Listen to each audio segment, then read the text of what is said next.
Hello and welcome to another free on-page course with Josh Baczynski. I am the aforementioned Josh Baczynski. Today I decided to turn my camera on. I don't know, not like I'm, looking particularly chic. I've got this new Keith Urban, I'm a rocker kind of look. I have beaded, whatever the fuck these things are. I've got these things on, and people have been giving me gifts. People gave me a magic pillow. People have been giving me these for my birthday. Anyway, so welcome to the SEO rambling session, apparently. Welcome to the SEO on-page free secrets.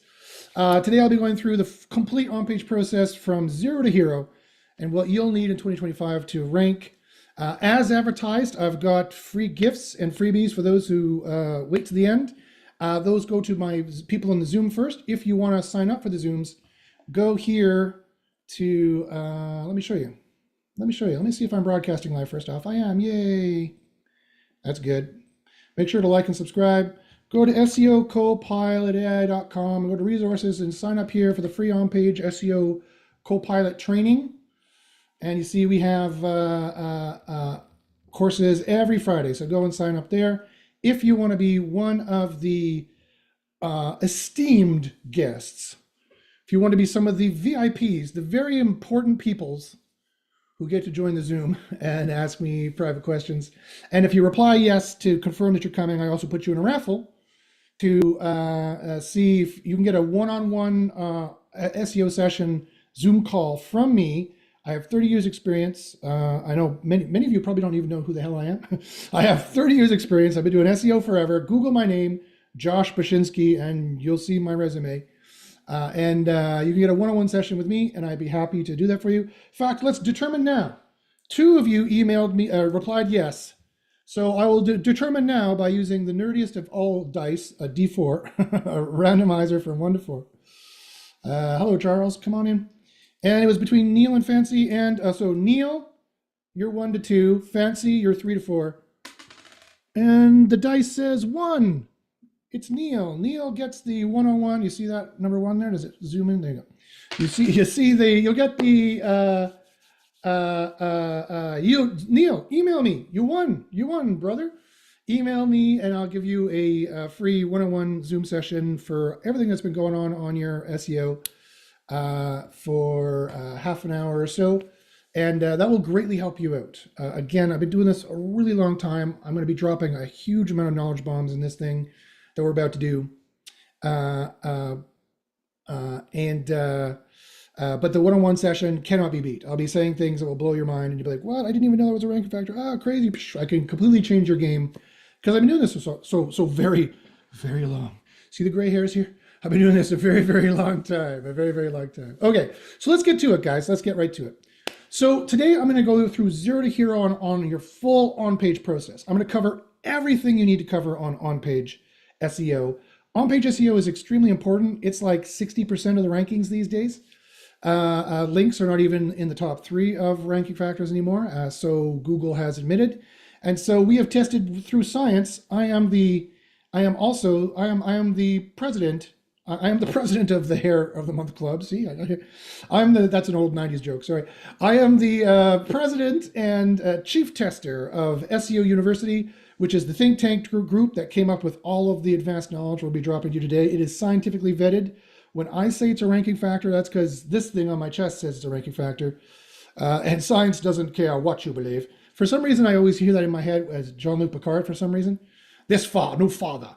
That's good news, right? You want science to be behind your SEO. You want to have all that scientific knowledge powering your efforts. It's not search engine gambling, right? If you want to gamble, buy crypto. If you want to gamble, go to Vegas. This is a sure bet than crypto. SEO is a much more sure bet than crypto, a much more sure bet than Vegas. I want to show you how to optimize your SEO and have a career in SEO. And we'll be going over the on-page process. Here, of course, there's also the off-page process. There's all kinds of off-page signals that you need. Traffic is a signal, mentions are a signal, entity vector is a signal, links, yes, are a signal, but also all the other kinds that exist. There's a certain frequency you need to do them in and a certain way you need to do them. If you want to learn all that, by all means, wait to the end. I've got a big gift for you to get in on the science. See, that's like the hand emojis. Get in on the science. You You can be an SEO success, just like hundreds of my students have been, moving up from junior SEO all the way up to marketing manager in many, many cases. There's $1 billion of SEO revenue out there for you to cut off your slice. It is a great job to work from home. It's never been more exciting to work in SEO because we have AI to help us with the process. So let's get started. Okay. So if everyone's cool with that, let me know. If you have any questions on the YouTube, please ask questions. If you guys have questions in the Zoom, please fire them in there. And let's get started. So here is what we're going to be going over today. And it is the AI tool I'll be talking about. This is what we're going to be using for the on-page process. Although everything I talk about today is valid for SEO, even if you don't want to use SEO Copilot. The 3 phases of on-page is what I'll be going over today. He said as he took a sip of his chocolate protein shake. That's good. Okay, so, but you can use any tool you want, but really I would recommend you use this tool, but we'll get into, you'll see the reasons why. And it's the full on-page process. So like I said, I've been doing SEO for a very, very long time. Let me move that thing over here. I've been doing SEO for a very, very long time. And it used to be back in the early 2000s, we would add this process. Right now, people consider on-page really to be finding the boosting on-page keywords by spying on your competitors and seeing what they're doing, and then fleshing out your page with adding keywords in places, and maybe you'll add other on-page factors. There's dozens that we've discovered through science. There's dozens of unique, exotic on-page boosters that you can get just little steps ahead of your competition. Your competition will be here, and every little thing you add, you're going to get higher and higher and higher and higher. And that indeed is very important for on-page. But there's a crucial pre-tactical on-page, we call that tactical on-page.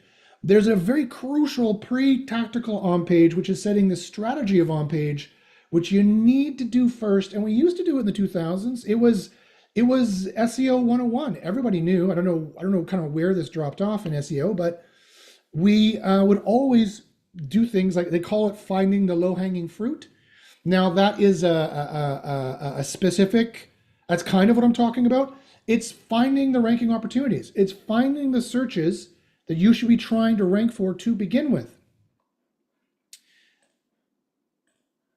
For example, there's been people joining and leaving. It's driving me crazy. I'm gonna turn that off. It's bugging my autism here. Here we go. Okay. If you have any questions, please go ahead, throw them in there. So, and if there's nothing else you take from this, listen to this part. This is probably the most important thing I'm going to say all day today, is that you need to start by finding the searches you want to rank for to begin with. It is crucial to do this. You need to find the low-hanging fruit, so to speak. You need to find the searches where your competition is weak, because SEO is not fair. It's been going on for 25 years. So you're late to the race, right? So you need to be finding the places where the competition is weak. You need to find where you're going to make your clients or your boss or yourself the most money sooner, faster, better, easier. It's a no-brainer, right? If you think about it, of course, Josh, SEO is a business, and the business that wins is the business that is more efficient. It makes more money sooner by spending less. And it does it in a way that it can repeat on, it can rinse and repeat without problem. And the business wins in a way that it is not risky. It's not buying risky dividends. It's not investing in risky crypto. It's investing in solid, proven, you will succeed, you will make money, SEO powered by science. And that is the business that succeeds. Think of it this way. If you're going for a really tough keyword that everyone's been trying to get for 25 years, that costs, like, it'll cost you $2,000 a month of SEO efforts, including, whatever, buying links or whatever it is. And don't go buy any links without talking to me first. Email me at joshbashinsky@gmail.com. Email me at joshbashinsky@gmail.com before you buy links. Because when you email me after and say, Josh, everything blew up, I don't know what's going on, it's harder to fix it then, okay? So email me first, it'll be easier to fix it. But do you want to take 12 or 24 months to rank for a hard keyword that could make you, I don't know, maybe it'll make you some money. You never did a competitive research analysis on the keyword discovery on that keyword to see how much money it actually makes. And do you want to spend $2,000 a month to get there? Or would you rather be ranking for 5 or 10 or 20 way easier keywords that make modest a few $100 a month, but it cost you nothing to get there. You ranked there within the first month, first few weeks, first few months, and you were slowly, incrementally building up income and trust with Google. That is the most important thing. That is the thing you need to do. SEO, the winner at SEO is the one who ranks number one faster, easier, cheaper than everybody else in a way that you can rinse, repeat. And that's where AI really comes in. I hope that makes sense to everybody. If that doesn't make sense, please ask a question. That's where you win at SEO. You need to do the competitive research beforehand to see not what keywords they're stuffing in their pages, but what searches you should be trying to compete for to begin with. And you're like, okay, Josh, great. I hear you. Makes perfect sense. No, I don't want to take 2 years to finally rank on a keyword and spend $2,000 a month to do it. I can't afford that. And even if I could, it's not good business anyway. We should definitely be trying to build up our trust with Google in an iterative way, so Google trusts us with a site that has a site weight, with a content marketing plan that builds it up in a way that Google will trust us and try us for the easier stuff, and then they'll try us for harder and harder stuff. Plus, we also need to be spending as little money as possible to rank as fast as possible by making the best selections of the best gem keywords that are hiding out there. Out of 30,000 keywords, the gem keywords that are hiding out there. Fine, I get it. That is the recipe to win at SEO. That's how you succeed scientifically. That's how I can prove you will rank better and you will succeed better. However, how do you do that? How do you do that, Josh? Sounds easy. What do you do? Do you wave a magic wand? Do you become a sorcerer like that guy right there, whoever the F that guy is? Do you or that sorcerer right there? Do you do magic? Do you I know, tea leaves, right? You do the tea thing and you pour it out and you see the grid at the bottom and you look at it, looks like the moon is rising in my EMQ. I should go for the EMQ. You know, do you send up smoke signals to the gods so that they rank you? No, obviously not. But you're like, okay, Josh, fine. Do I spend hundreds of hours analyzing tens of thousands of keywords and then look to see how much money they probably make, how much money is behind it, and then how tough the competition is through like Ahrefs or something? Is that what I do? And no, why? Because one, Ahrefs is lying to you. Ahrefs is wrong. Here's a news flash. AI, make a short video of this. Ahrefs, Ahrefs, or SEMrush is lying to you. They're lying to you. Their difficulty metrics are woefully out of date. They're like 15 years out of date. They only take into consideration links, as if links were the only ranking factor. Well, they're not. They're not even the biggest ranking factor anymore. Not even close. Not even close anymore. I have the science to prove it. Email me at joshbashinsky@gmail.com. I'll show you the science. One, two, you need, and here's the second reason why, no, you shouldn't be doing it manually with Ahrefs, because you don't have the time. You don't have the time. Guys, SEO has been going on for 25 years already. Your competition, some of them have been doing this for 20, 25 years already. They've already accrued all those signals. You're starting this Boston Marathon late. Like the starter pistol went off 20 years ago and people are eating hot dogs and you're like, now you're trying to get in this race, right?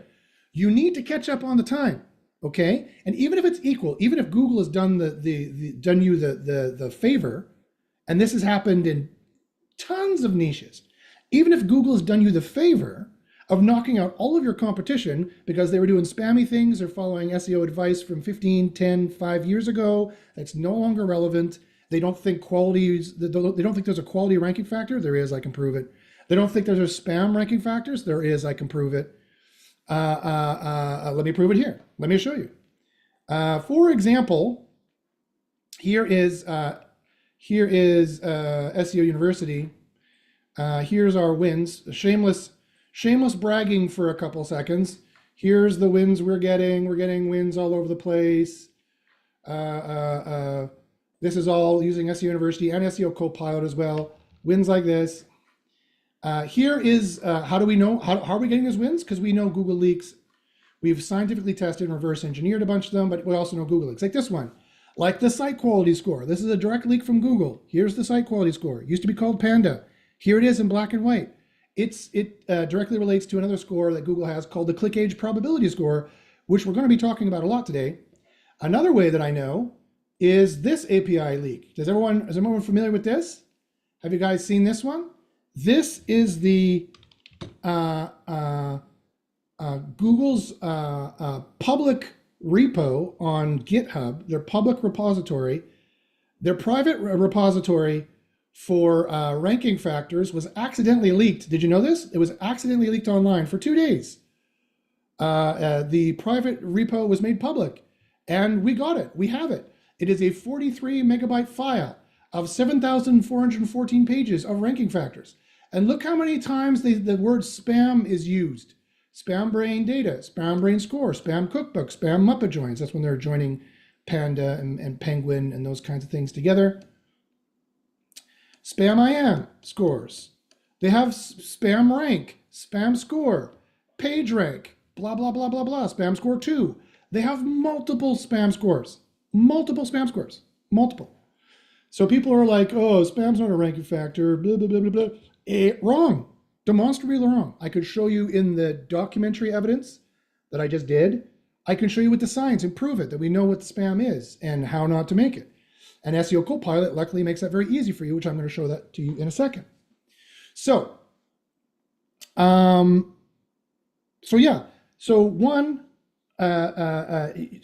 ultimately, why you need to do keyword discovery is because you don't have the time to manually look at all this stuff, right? You do not have the time. You need to build faster, cheaper, and more efficiently than anybody else, right? SEO is not who ranks number one. The winner in SEO is not ranking number one. How you win in SEO is you rank number one faster, better, cheaper, easier than everybody else in a risk-free way. And the only way to do that is AI. Now, I've got good news for you, however. We've got SEO Copilot. We've built up SEO Copilot, and it looks through tens of thousands of keywords to find those gem keywords that your competition may be using or maybe not. Simultaneously, it'll tell you where the money is versus where it is not. Excuse me.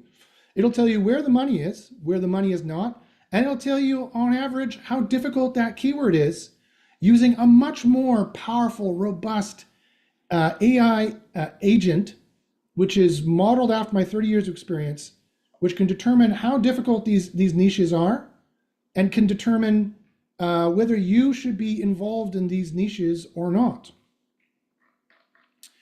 So, if you have to be involved in the niches because you don't have a choice, which keywords you should be trying to rank for, which ones are very tough, and therefore, even though they make a ton of money, or not recommended, even though they make a ton of money, that's not where you should be starting. Just ignore the keyword here, it doesn't matter. I'm just looking at this for a second. If you see this or this for the keyword, you should not be starting there, right? That's why it says not recommended, because I don't recommend you start there, because you probably don't have the signals. You probably don't have the trust signals. So this is getting you a sense of how much money are behind these different niches, how tough they are in general, and from a highest level, from a business standpoint. And then when you drill down, it'll tell you which ones you should be starting at. For example, these gem keywords you never knew would have existed, like hair transplant hair or hairline transplant, is way easier to rank for. This is 3% harder than the average SEO niche, than every single keyword that has ever been plugged.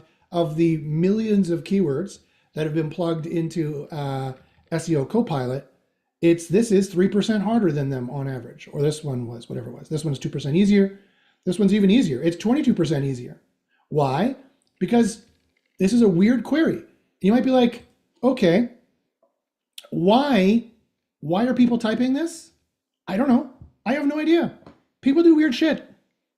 People do weird stuff. I have no idea why that's there, right? It's probably some kind of autocomplete thing. It could be a Gen Z thing. Search trends change. It's not the same as it was in 1999. Trust me, it's not the same as it was in 1999. Search trends change, but you can take advantage of them. Oh, Matt, you're here. How you doing, my friend? It's Matt from Profit Engines.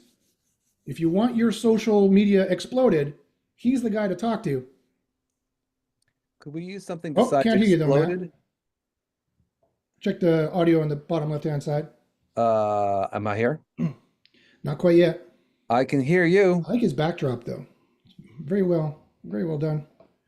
I'll let Um, you work on that and see if you can get your mic going there, my friend.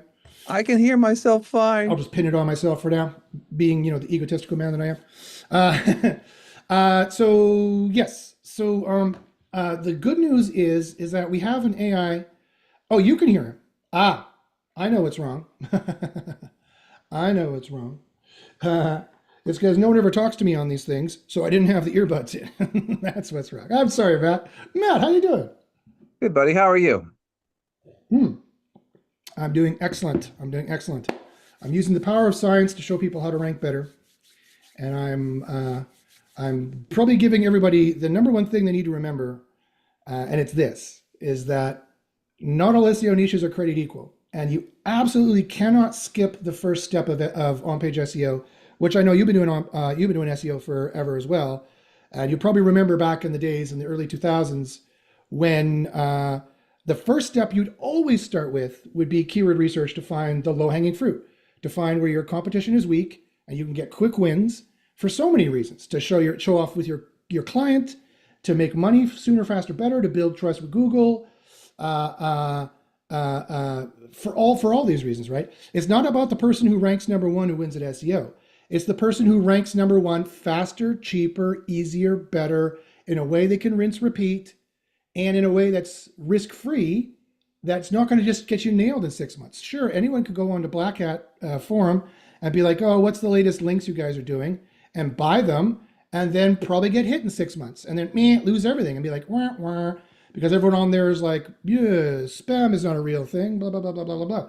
Well, I just proved that it was. I just showed a bunch of leaks from Google proving that they care about it, and they have multiple scores to do it. So again, super important. You want to make sure that you got to do the keyword research to begin with. Like, this is a perfect example, right, of hair transplant, and this one would be interesting for Matt specifically, because this is a niche he is familiar with. That, for example, if you go for hair transportation or hair plant or hair growth surgery right off the bat, you're dealing with the same amount of money.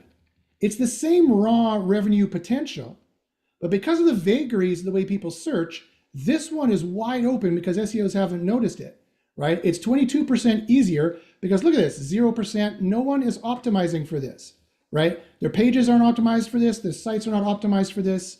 Their title, their URL are not ready for this, as opposed to everyone is going for hair transportation, hair plant, or hair growth surgery.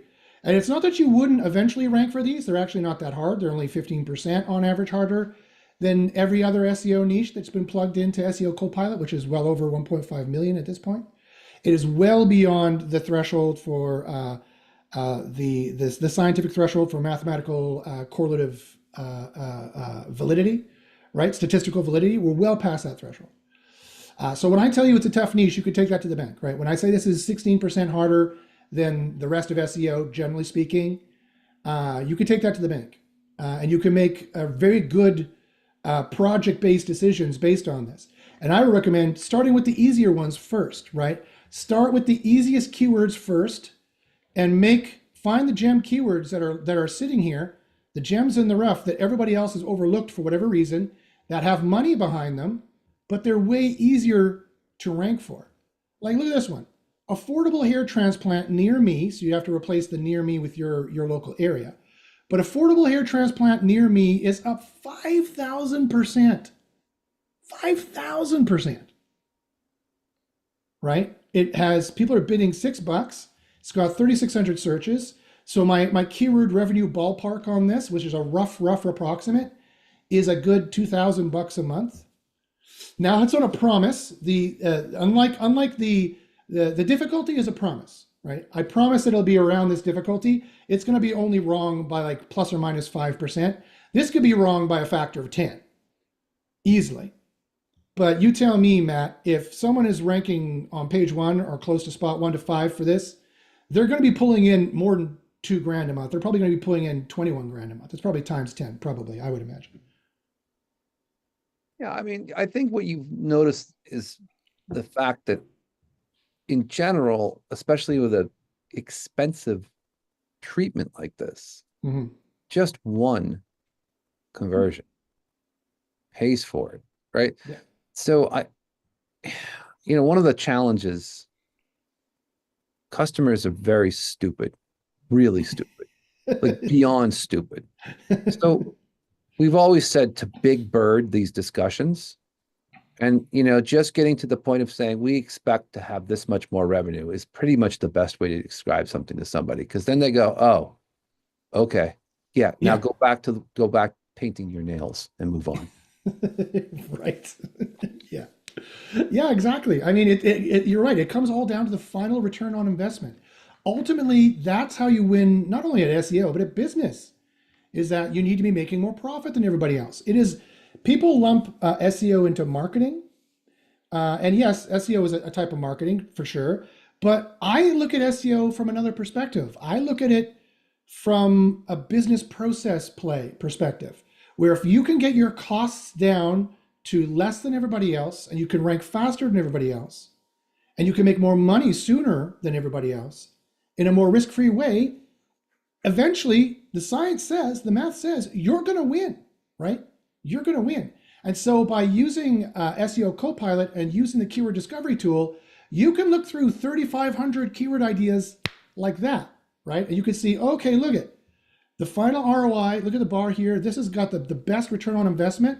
And if you don't quite have the trust yet with Google, you need to build up hundreds of pages because your competitors have hundreds of pages. Then I suggest starting with the very easy and going just from there. And you're building, I don't know, you're building like crazy. You're building as fast as you can build, which I'll get to in a second about how much you should build. You just go down the list. And if you're like, okay, Josh, I went down the list and I've run out of keywords, great. Then run more difficulties and get more, right? We do the first 150, 80 to 150 for you. Run another set of scores and see, these could be very easy. Look at all the money you're leaving on the table here. These are all the gem keywords that nobody else has thought of getting. Look at the money that this niche is making. This niche makes a ton of money, actually. So that is, in a nutshell, and usually I talk about this longer, but I want to move on. I don't want to bore everybody. I mean, I hope everybody gets it. Yes, Josh, of course.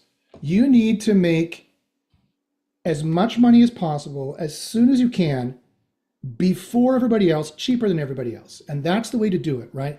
You use AI to analyze. We used to do this manually. It would take 10 hours easily, right?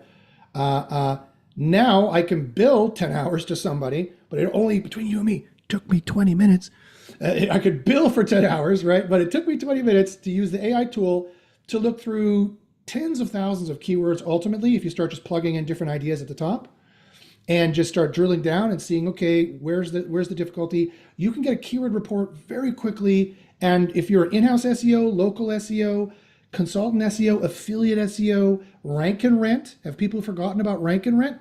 I have a student who's just made a ton of money doing rank and rent, or digital real estate, building up a website. It ranks like crazy. And you take the keyword revenue ballpark that we have here in SEO Copilot. And when you use SEO Copilot, you can get the keyword revenue ballpark very easily. And you can say, look at this tool says it'll make this much as a revenue ballpark. So I'm going to sell this site for 5 grand, 10 grand, 50 grand, 100 grand. I know people who make a ton of money just ranking sites up. They have no boss. They work in their sweatpants at home and they flip the sites, right? They either try to rank and rent it or do an affiliate. And then if that's even the slightest bit of difficulty, then they just flip it and sell it, and they make 10, 20, 30 grand off of it. That's a pretty nice way of making money from home, or making money on the side from your other SEO gig possibly as well. Okay, so in terms of the process, it's very simple. You go to keyword discovery, you plug in your seed level ideas here, you get some sense of where the money is here, what's making money. And then you go, okay, let's go here and let's decide, okay, we're going to build on this page here. We're going to be building on these pages here. You find a page you want to build on, you click it here. You can either get more ideas and start another keyword discovery, or you could say find boosting keywords. Now, when you click find boosting keywords, pro tip, what you want to do is you want to put in the country that you want to rank for. So I'll put in United States for this one. Leave all the test models the same. These are the ones you need. You could track positions for free in here. You could enter in your URL, and you get a free rank tracker in SEO Copilot as well.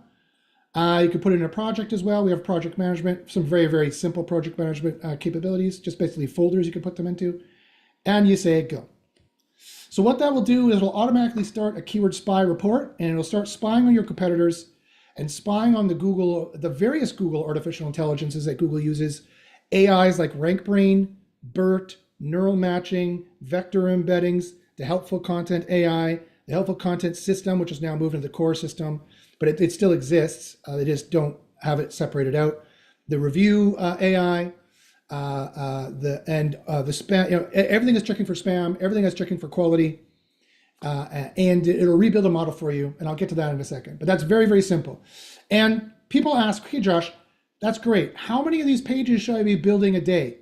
My answer is as many as you can do. My answer is, I got more people admitted here. My answer is as many as you can do, right?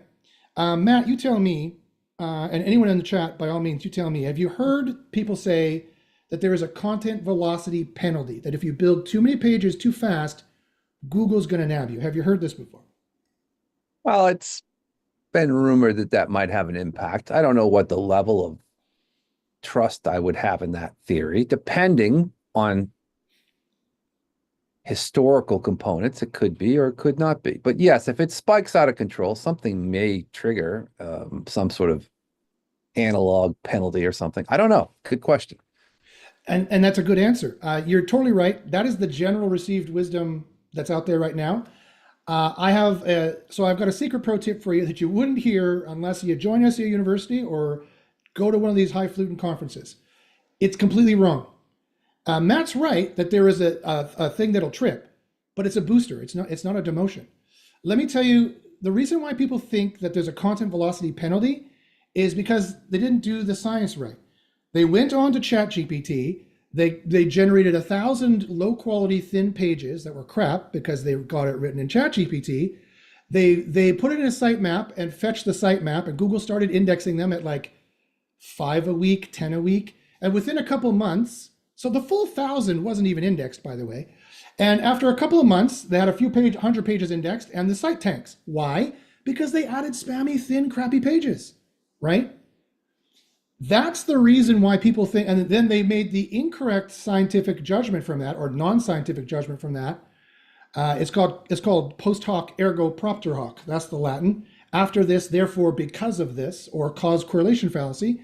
They incorrectly correlated the rate of adding pages to the drop, when it wasn't the rate of adding pages, it was the type of pages. In fact, when you join SEO University, I can prove to you that content velocity is actually a boosting factor. But if and only if, it says in the API leak documentation that I showed you, if it is high quality pages. If you show to Google that you're trustworthy, like think of it from Google's perspective, right? Google is like a young gal getting out in the dating scene. And she's asking all her friends, should I trust this person? Should I trust that person? Should I trust this guy? Should I trust this person? And they're very careful. They're very careful at who they're going to trust. And Google's users are the most important thing to them, right? There's nothing more important to Google than Google's users. And they're not going to let any site answer any question, right?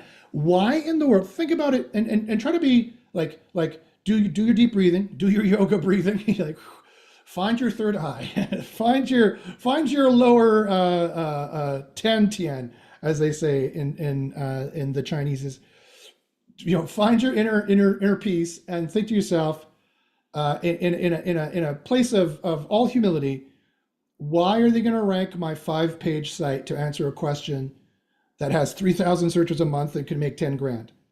They're not, right? They're not going to rank some new 5-page site to answer a question that serious and that important, because Google's users are the most important thing to them. There's nothing more important to Google than getting the exact right answer and the best answer.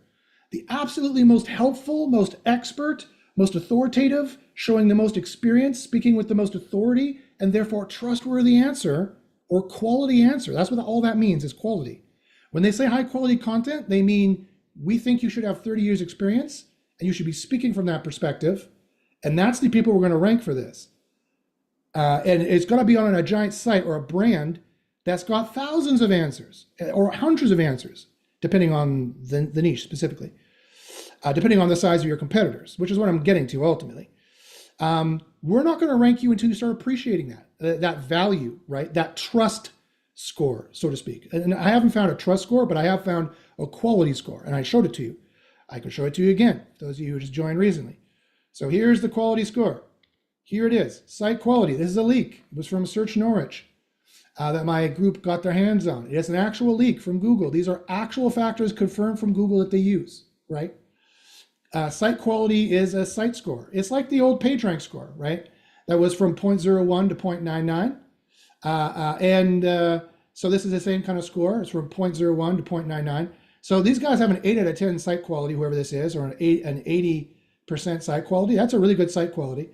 And the click age probability, this is a score that's a per page score that we've tested thoroughly. When you join SEO University, you're going to notice it. We're all about this score. And it's the RankBrain AI that generally does this. And the RankBrain AI is a multi-agent AI that has multiple different AIs informing it.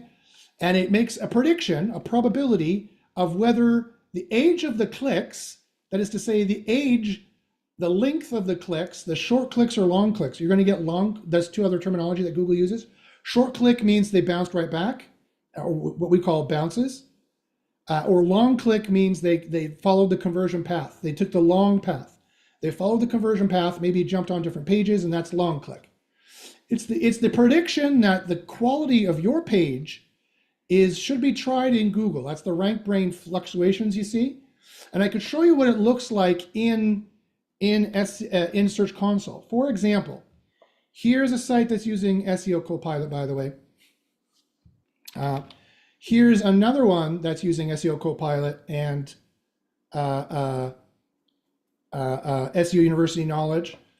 But here's the one I wanted to show you. This was a project we did that was discrete. Here's their growth. They've got 25,000 clicks out of the last 3 months. Not too shabby, not too shabby. Here's the last 12 months. Now, you'll notice there is this boost here. This boost is also from SEO University and SEO Copilot. But let me show you specifically the pages that we did, because it shows the starting state and then the end state. So this is what it looks like in Search Console. You see these dots here? That's what it looks like in Search Console when RankBrain is testing you out, because your click age probability score looks comparatively good to all your competition. I mean, it's a race, remember. They're scoring pages and comparing them against each other. And it's not the only score, but it is an on-page score. Maybe on-site a little bit. On-page score, on-site score.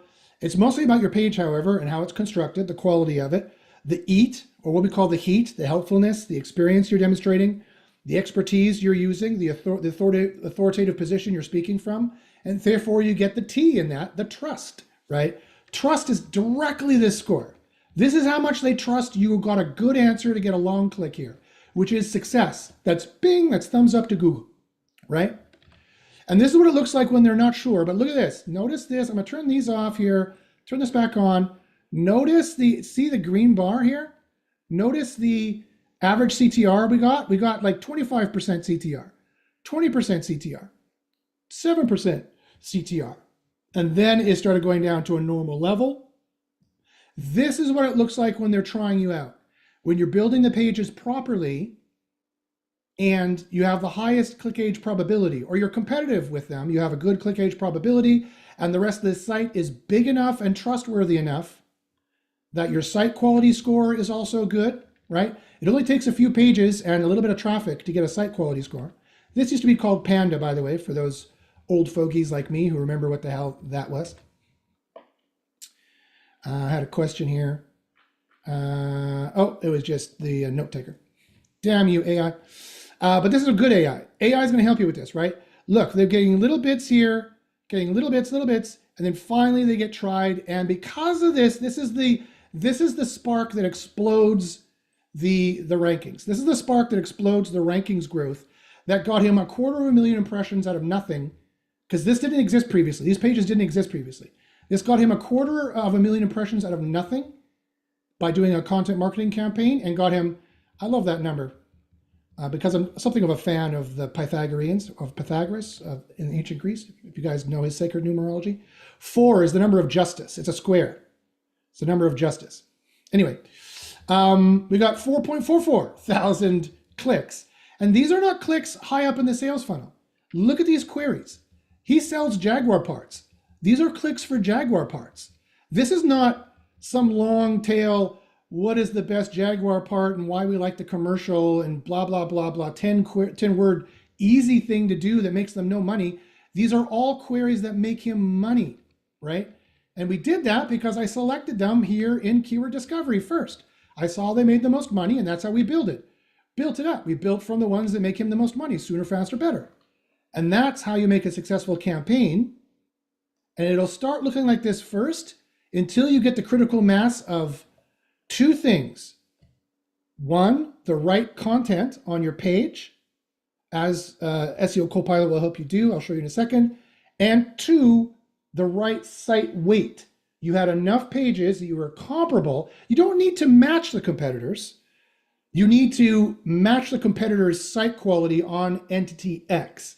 If you want to sell Jaguar parts and your competitors have tens of thousands of pages, but between you and me and Google, only 300 are trusted, then you need around 300 pages as opposed to thousands of pages. So that's some more good news too.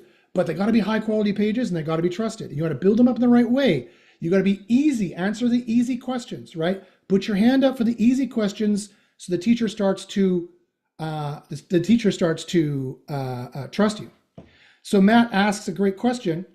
And Matt, by all means, feel free to unmute yourself anytime you want as well, if you want to ask over the mic. So yeah, and I was trying not to interrupt you because you kind of were on a roll there. No worries, no worries. So content marketing has been through its different definitions, right? If you looked at it from a lens of even, going back to the days when content marketing was in itself an actual like show, and there was like, content marketing compositional ways to do whatever model that Right, was yeah. Pillar your posts, years. skyscraper posts. Yeah, it was a content big, silos. Yeah. and I can remember back in the not 20s. I barely remember the not 20s.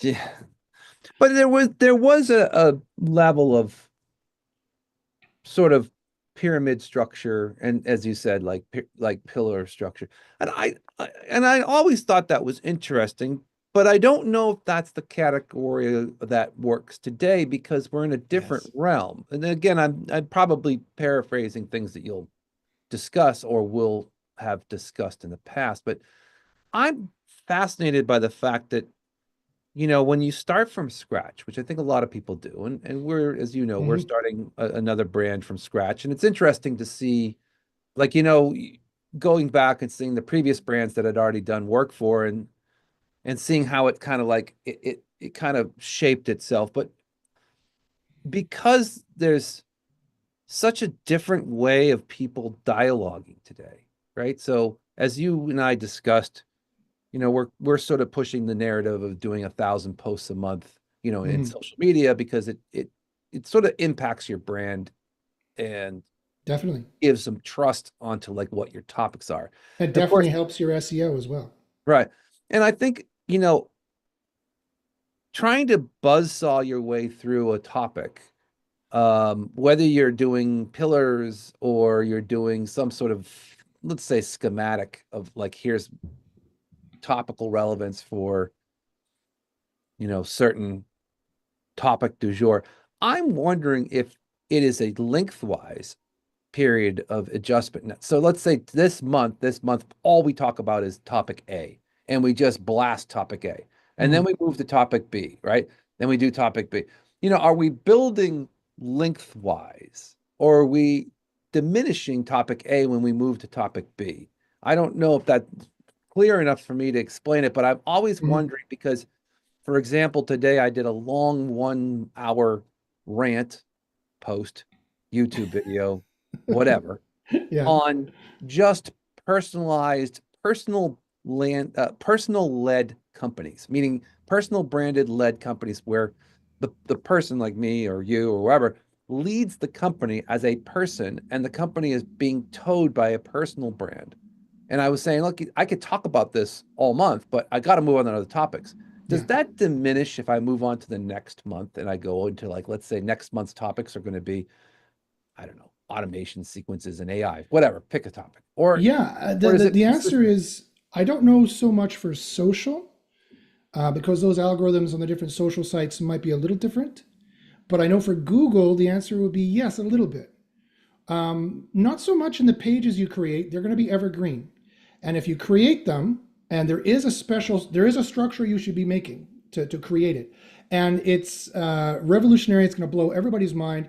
I've got that information for you in SEO University. When you join SEO University, your mind's going to be blown about the actual way to structure it. And I don't have time to go into it. It's like a 4 or 5 hour course, but there is a way to do it, and it's not what everyone else thinks it is. They've way over engineered it. It's way simpler, faster, easier. But for freshness, definitely. If you talk about entity A for a bunch of time, you leave it alone and don't talk about it for another year, that relevancy definitely does affect your rankings of a 3 or 4 or 5 spots for sure. So it's a catch-22. It's like, okay, I got to keep putting out content. I got to do it for social, as you know, blowing up people's socials and really getting success there. But for SEO, you've got to do it as well. And Google notices all this activity if you put in the right signals and do it right. But if you are talking about entity A a lot and you move over to B, there's 2 issues. One, B starts taking over from A, even if they're hairline transplants of this kind of type and hairline transplants of that kind of type. So it's still under the umbrella of hairline transplants. It's just 2 different subtopics there. That's the best. That's not as bad.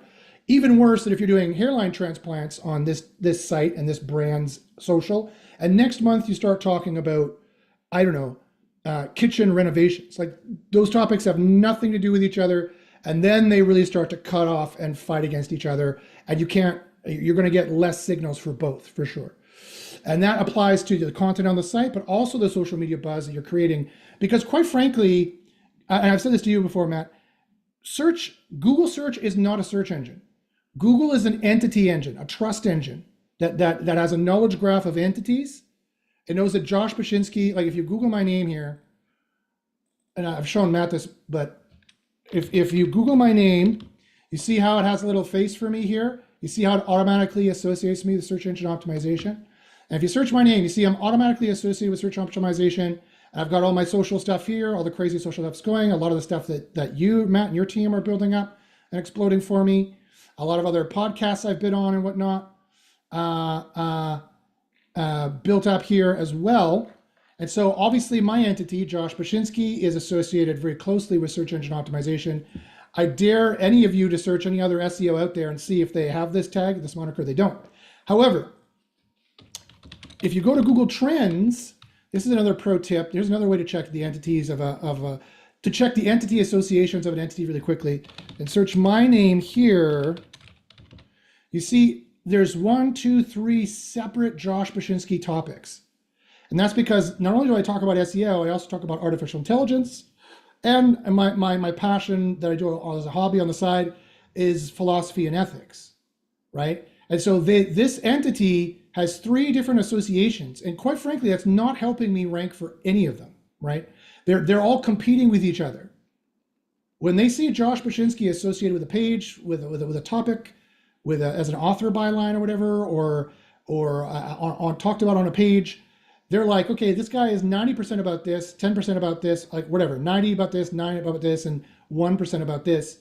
It is cutting away from the other topics, A and B, a little bit. So to answer your question, the answer is yeah, a little bit. It is something you do need to consider. I think what I was getting at, which is parallel to your discussion, is when we start to do significant output of content from a social side, we can tie it back to the site, meaning Mhm. we put a blog post up that relates to the podcast or the show that's being driven. And then that's driven, obviously, with the right keyword architecture based off of some of your structure that you recommend. And then what my question becomes is like, so now you're becoming sort of a labyrinth of this content pool, right? Which is on the site. And, Yes, but there's also time-wise, there's geographically, in our case, there'll be geographically like structured strategy for us to remain, let's just say, relative to marketing in our region sure. area. That's just So another entity that you string on, right?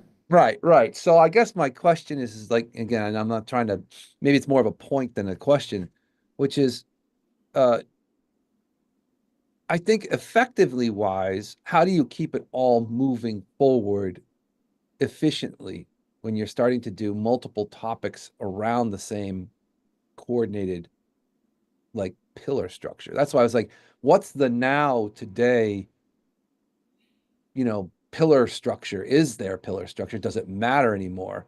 And that's, because we used to build these pillars on our site that would be, hey, we're a medical marketing company and we do these types of medical services. And then underneath that, there'd be a branch of different, products and services based off of that. And I don't know if that's still true, if that's the hierarchy, or is it just people direct search and they go, or Google says, no, I know this guy's specific to this. Yeah, so a lot of that's a lot of good questions in there, a lot of good concepts that are wrapped in there. So again, one, there is a structure you would do. It isn't a pillar structure. There is a silo structure we would do, a clustering we would do, but we have a very specific way of doing it. As I said, I don't have the time to go through it now. It's like 5 hours to teach, but email me and I can hook people up with that information.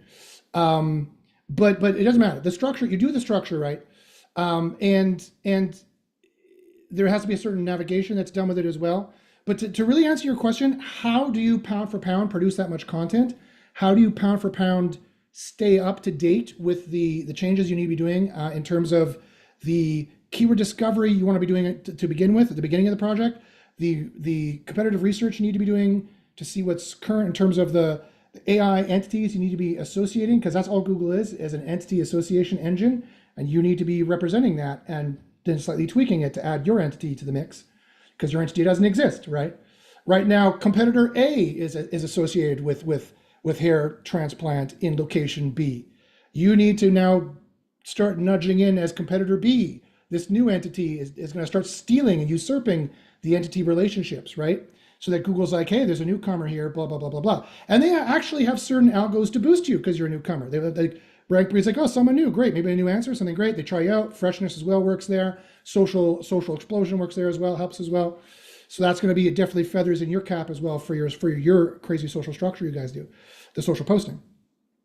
But the short answer is AI. That's the only way to do it.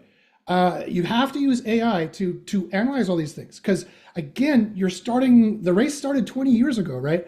Some of your competition has built up accrued signals for 20 years. How in hell are you supposed to catch up with them?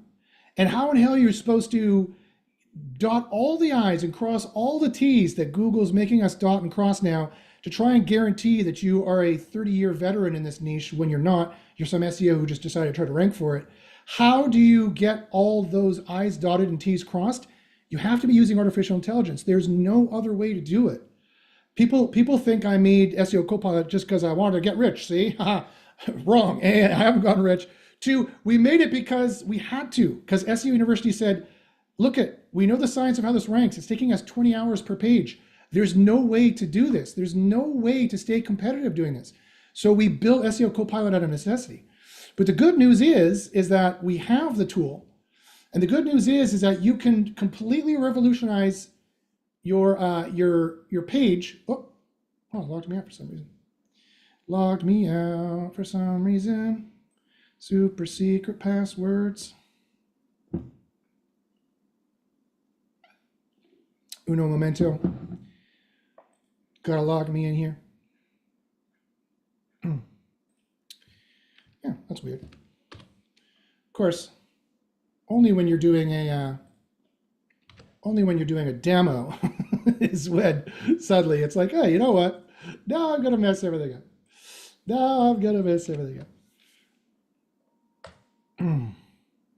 Okay. My Google logged out. Google, silly Googles. So yeah, you need to use AI to do it. I mean, it's not, and why would you want to do this all by hand anyway? There are certain pages that you definitely need to address manually, right? There are certain pages that you need to address manually. That I'll tell you right now. My AI is good for 90% of pages, 90% of the time. And when you're building the content breadth, and we call it targeted carpet bombing, they used to call it spray and pray. We're one step more towards white hat, kind of in the middle, and we call it targeted carpet bombing. And we use that phrase from World War II. I don't know if you guys have watched on Apple Plus Masters of the Air. It's this show. It's a story about the Allied Canadian and American bombers who were deployed out of the UK in World War II, who would do bombing runs, targeted bombing runs of the Nazi emplacements during the day. And it was very dangerous for them. It was highly dangerous. This is where the metaphor ends. It's not highly dangerous for us at all. It's actually super safe. But these guys died a lot. So it's a great show if you want to watch it. But the point is that they did it during the day so they could drop 10 bombs, but they didn't have a bomb that ended up kilometers away. They always nailed the exact targets they needed. They could do like 5 or 10 targets at the time. So that's why we call it targeted carpet bombing, building these pages up so that you can have the velocity of content you need to create and the quality of content you need to do at a machine level, like an assembly line, a machine level. And that's the answer, is an assembly line. The AI and your workers are using it. It keeps them to a certain standard. You don't even need an SOP anymore, or such a robust SOP, which means for agency people already know, it means a standard operating procedures.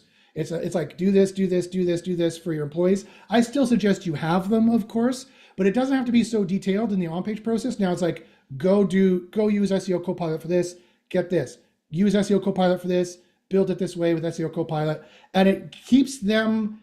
It gets a certain level of quality that comes off the machine line.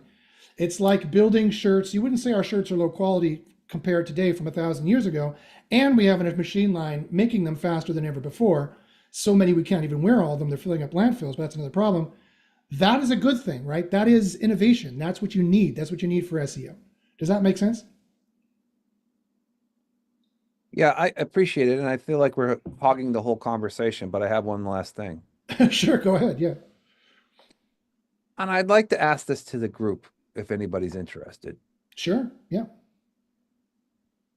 What is the factor that weighs in the customer's mind today to make a decision to actually trust someone to say, okay, fine. So I'll just give you an example because this has happened to me really recently, because we're working on this one right now, which I think is kind of appropriate. So out of the blue, I decided to reach out to one of a customer that I've had for a while. But they had a change of management. So these people, I have no idea who they are. I've never seen them before. I've never talked to them before. But I realized that they need some help, right? So I reached out and said, hey, would you mind if I sent you a proposal? I see some opportunities, blah, blah, blah. And a great opener to send a proposal, by the way. Right. Before you even send the proposal, just say, hey, I'm interested in sharing some ideas with you. I think I see an opportunity for you to get some additional revenue that you might not have been aware of, that I think. And so then the next thing you're leaving money on the table. Yeah. Right. And the next thing I do is just show them all the loss factors. So I send a short video showing them, hey, your competitor's here. I type in this, you're not there. I show this. I said, and then that should be short. Like it should be like a very, again, couple minutes, just sparking like outrage, hopefully. And then I send that to them to say, this is what I'm talking about. There's an opportunity here. We can fix this, right? I don't say SEO. I just say we can fix these problems for you, because I think part of the issue is people don't trust in the name even SEO anymore, which is part of the bigger thing. Yeah. So, we can fix this. And so I sent out that, and they, oh, yes, very interested. Send us your proposal. And so then I get and do a revenue-based proposal, right? So you're going to make X hundreds of thousands of dollars. Shut up and, buy. Yes. To some degree, that's what I said. And the answer came back, yes, we want to implement your proposal, right? Mm-hmm. So I think the question mark is, am I missing something? Are there other ways to get people interested? And again, this is almost in parallel to my theory of the review strategy, right? Which is, how do you get a customer? Well, the first thing I would do, if that was me, and I am me, by the way, which is interesting. Mm-hmm. I didn't think about that. That's a very interesting philosophical point.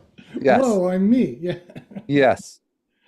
I would go find people with review problems, right? But not bad review problems, but bad enough. So you go in and say, look, I Mr. Jones, your candle company has got a 3.8 stars.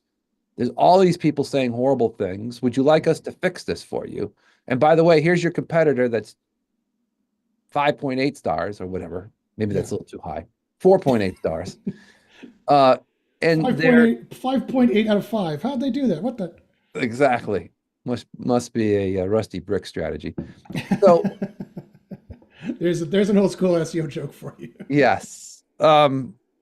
So I think I'm just curious, and if everybody would love to respond, I just how to now approach customers today, given the fact that I do believe that we've gotten to a certain point where so many outsourced vehicles have come in and tarnished the waters. They've done what they've done. Mm-hmm. And now it's sort of like, I almost feel like we should start with like the basics of like fixing mechanical things that they're broken, and then say, well, if you really want us to do this, we should do an SEO strategy. It could get this to come up organically for it. Because if you're really looking to get, found in the search, it's more than just this. So it's almost like a inbred strategy to get, and inbred's a bad word, but but I think it's a baby step. Let's just call it. Yeah. Not a baby inbred step, by the way, which would be worse. Yeah. I don't know. You can call it the bountiful British Columbia step. I don't know. There was some issues going on up there, but no. And that's a great question. So I mean, and kind of part of that question is, is SEO a bad word now? Do people think SEO is a bad word? Should the whole industry be saying we're just doing organic marketing, right? We're working on your organic traffic, and we're working on your organic properties, not only on this one site, Google, and between you and me in the Zoom call, guys, it's still Google, all right? There's been a lot of talk about Google's death, okay, which have been highly exaggerated. Google is still, by margins of factors of many tens, Google is still the search engine. They are the de facto search engine, and they will still be for the next 20 years. The second one behind them is still YouTube, their own video search engine. Bing and ChatGPT and Perplexity and Cloud and all these AI upstarts have barely at all carved a little bit into that, hardly at all. So by far, Google's still there, but we can still start adding in the other ones. But there's ones like TikTok. TikTok is actually far larger than Bing and ChatGPT and Perplexity and Claude, probably all combined, right? So we could say, look, we can manage your properties. We can get that going in there. So yeah, it's a good question. What do people think? Is SEO a bad word now? What other kind of ways do you like to insert yourself for sales? There was some great suggestions there from Matt as well. Let me know. Put it in the chat. Put it in the chat on YouTube. I'll carry on, but we'll circle back to this. and we'll talk about that when we get some answers for that. Okay, so so you have to use AI to build this, right? You have to use artificial intelligence to scan thousands of keywords to find where your competitors are weak. You have to then, and that's what we've gone and talked about already. The next thing you need to use AI for is what most people consider on-page SEO to be. They just start here with the, okay, I'll do a search for whatever my boss or client said they want to rank for. I won't even check to see if we should try for this now or later or at all first, which you definitely should do. 70% of all SEO projects go right or wrong here. I've won here big and I've lost here big by becoming hubristic and forgetting to do this step. Take my 30 years of experience of many successes and quite a few failures, and learn from my mistakes, guys, and my successes here as well. 70% of SEO succeeds or fails right here. If you don't use anything else in SEO Copilot, use it for this to look through tens of thousands of keywords to find where you should be trying to rank for to begin with. However, that all done. The next part of OnPage is what people kind of consider OnPage to be, the tactical OnPage. And they like to start by looking at competitors and then finding the keywords and the ideas they're going to stuff into pages. But here's good news and bad news. The bad news is that the keyword competitor research of looking at your competitors is extremely time consuming, right? If you just look at the top 5 or 10, you're getting a tiny fraction of the ranking signals you're looking for. Incredibly time consuming. There are tens of thousands of lines of HTML code that you don't have the time to look at, and you might not even know that you needed to. And the biggest problem with that is that, you know what you're going to be doing? You're going to be incorporating their mistakes. You have equal chance of incorporating their mistakes into your SEO as you are incorporating the good things. Back 15 years ago, when SEO was very simple, it was keywords and links with a few other very minor quality signals just starting to be developed by Panda. SEO could work that way. You could just look at a page and you could eyeball it and you could shoot from the hip. It does not work that way anymore. This is the new era. Google has artificial intelligences and anti-SEO algorithms to try things, flip people up, chew things. They put pages on the front that have terrible SEO on purpose, right? For a number of reasons, not the least of which is that all the SEOs out there are going to look at those pages and they're going to try to copy those pages.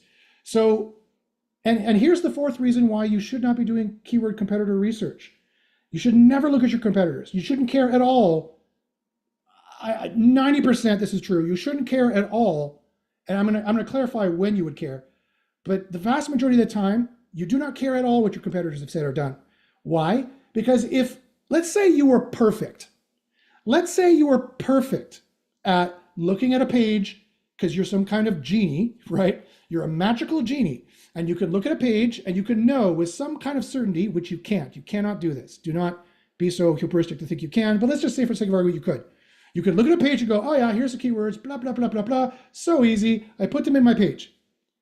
You can never beat your competitors that way. Never. Why? Because they had 800 ranking points on their on-page that you borrowed and you're equal now.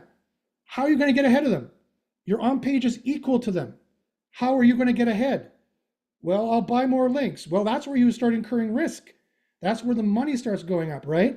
You want to be able to get ahead of them with the on-page and the on-site. You don't want to just be equal to them for the on-page and the on-site. That is the reason why you cannot use keyword competitor research as your modus operandi, to use all the Latin phrases today. You cannot use keyword competitor research as your method of operations to teach you how to do SEO. You cannot do it. You cannot look at it and suss out what the ranking factors are from doing that. And even if you could do it perfectly, which you can't, you're going to incorporate a ton of their mistakes as well, meaning you're going to be under them probably. You're not going to get this. This is best case scenario. You're probably going to get this. And how are you going to fill up the difference? Well, now you have to buy more links and spend more time, incur more risk. The chances of you failing skyrocket when you do this, right? So we have a solution to that.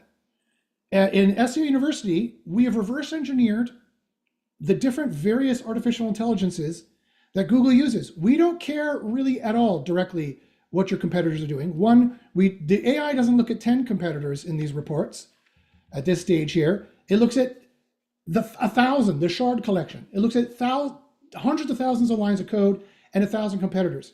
Way more than you ever could. Way more than you ever had the time to look at. One. Two, we don't actually really care what the competitors are doing because we know based on the various Google leaks that we've encountered, based on the Google API leak, for RankBrain, for BERT, for all these different ones, based on the leaks here that we have from in SEO University, and based on all the scientific testing that we've done, we know how the AIs work that Google uses to rank pages. And if you're like, Josh, how do you know what AIs Google uses to rank pages? Well, because again, it leaked, so we know all of them from this, but Google has also publicly admitted it, right? Google has admitted that they use all of these ranking systems they use. Where is it? Here it is, A Guide to Google Search Ranking Systems. This has been published for years. This is a point blank admission. Yeah, we're using BERT, and they gave us test keywords for this, so we tested it. We know how it works. We rebuild you a model for this. Exact match domain systems, freshness systems we have as well, MUM systems, neural matching, we rebuild you a model for this. And also RankBrain, passage ranking, we rebuild you models for these. These are the models they actually use. These are different artificial intelligences they use. This is directly from Google. These are different artificial intelligence systems that they use to rank the pages, right? Spam detection systems we have as well. Here's the helpful content system, which has become part of the core ranking system. We build you a model for this as well. We also have a model for this, which has now become, again, the site quality that I mentioned. So again, here's the next really important thing that I have to say. Stop relying on keyword competitor research. Stop listening to the people on the SEO forums who are like, oh, it's easy, just look at their title tag and make it up. The chances of you failing from that skyrocket tremendously. And trust me, I know. I've been doing this 30 years. I've seen so many people fail at SEO and have to go get a job somewhere else. Matt's been doing this for quite some time as well. He could probably tell equal kind of horror stories at that. Instead, if Matt, go ahead, jump in. Well, I don't know if it's necessarily horror stories, but I think what the problem I've run into several times, and I think we're kind of keeping the same theme, which is sometimes it's tough to be good because when you do actually succeed, does the customer need you anymore? And this has been a very, very challenging discussion sometimes when customers are like, I'm good. And yeah, you know, that's why I decided to migrate into the social media side, because it's difficult for them to put the labor towards that. And it's a continual slog to do it. I mean, it's a different type of activity, but it all relates back to sort of the same thing, which is that if you're trying to get revenue from customers, and inevitably, if they don't feel that you're doing any more value because they don't necessarily assume there's stuff moving around, because they can see the social media every single day and they're, oh, well, something's going on. It's almost like it solves the big problem with a lot of the models that we've got to sort of forecast within the framework of our customers, which is that they actually need to see something. And yeah, and the problem is that they don't live in the Search Console the way that we do. They don't see the actual results of all the content marketing efforts. And that's how you solve that problem, I think, is through the content marketing and showing them, look at, we got you all these results. We're tying this to the social as well. That's even another way to get them to be more reliant upon you. And you want to nestle, here's another pro tip. You want to nestle yourself into their Slack channel. You want to nestle yourself as like you're an extra employee, right? Once they've put you in the SOPs and they rely on you that way, it's that much harder for them to get rid of you for sure. So yeah, those are some high level pro tips for the SEO for sure. But the SEO is not going to work unless you are building the right models to get the right entities, right keywords. A lot of people think it's just the NLP entity or the LSI entities. And that's totally, completely wrong. Nowhere in here does it say the word LSI. They are not using LSI. Nowhere in here does it say NLP. They are not using NLP. Those are not systems that rank pages, that they use for getting, they score pages and you get boosts from them. If you get any keywords out of those, LSI is an antiquated system, so is NLP. If you use any of those, NLP is in the NLP demo that people thought was like the secret from Google they were giving to you. If people get any rankings from that, it is a complete and utter accident, right? It's an entire accident. Instead, we use a much more robust model in the reports. Let me show you a couple of them here. So we use a much more robust model. Here's the one that we ran. Here's the RankBrain model that we build for you. And we're scoring the entities. RankBrain scores entities in terms of a single word. Did you know entities are not the same? Every single entity or token or replacement or completion you get from a different artificial intelligence is entirely different. RankBrain has different entities than BERT has different entities. BERT has phrases as entities, entire ideas as entities, right? Which is different, say, than also term weighting BERT, which rates terms, which is going to be different than all the spam stuff I'm going to show you here. The spam scores I'm going to show you here. The helpful entities I'm going to show you here in a second. Let's go back. So if you're like, oh God, Josh, all right, we get it. Yes, you're totally right. Of course, Google has multiple different kinds of artificial intelligences.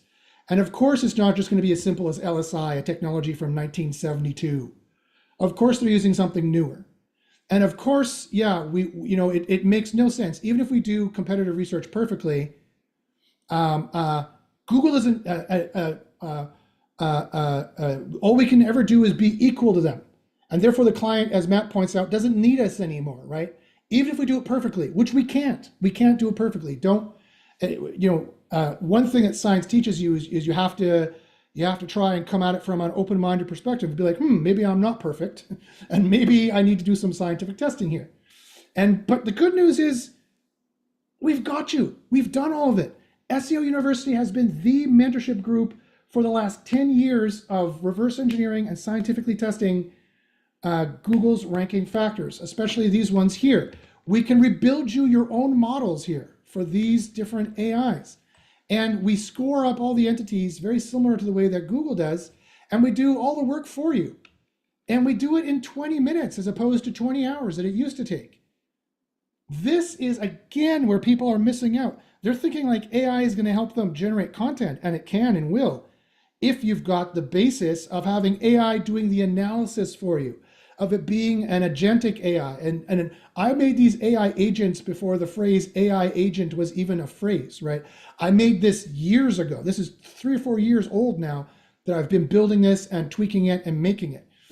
Based on my 30 years experience in general and my 10 years scientific testing into these different niches. So we completely do all this work for you, right? In fact, we go and we score everything up. As you can see here, we have a total score for both the phrases and for the single entities that are important. But we even go further, right? Our AI goes further. There's these rumors in the SEO industry that page type is a ranking factor, and that WordPress is a ranking factor, and that schema is a ranking factor. And I'm here to tell you 3 huge secrets. One, page type, well, no, it's a partly correct, partly wrong. Yes, page type is a ranking factor, but it's far, far more complex than breaking it down to like 5 different types of pages. Well, there's an e-commerce page, and there's a review page, and there's a category page, and there's a informational page, and there's a pillar page. Wrong, dead wrong. It is obviously, that would never work for Google to break it down into just 5 different kinds of pages. They break it down into 5 or 6 different kinds of queries, but you can be multiple types of queries. This was a leak we got from them, which I was very surprised. This will change snippet brain quite a bit, but not rank brain, not the way the pages are ranked. When it comes down to it, page type is a far more complicated nesting of HTML with specific attributes and specific attribute values, which also means that yes, WordPress and WordPress templates can be a ranking factor. If and only if the shard collection you get back, which is a fancy computer science way of saying the 1,000 pages you get back, and they do get back up to 1,000 pages. They do limit it somewhat to a few, to 400 or 500 pages that you get back. That's called the shard collection.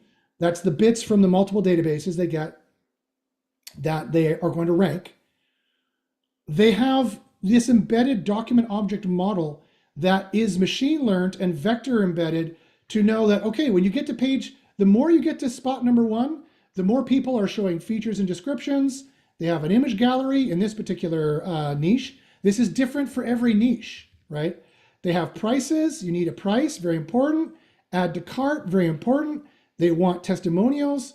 They want a copyright, company name. They want social proof. Those are the actual kinds of elements that are, this is the page type that is going to boost you for this niche and this niche only. It's different from niche to niche.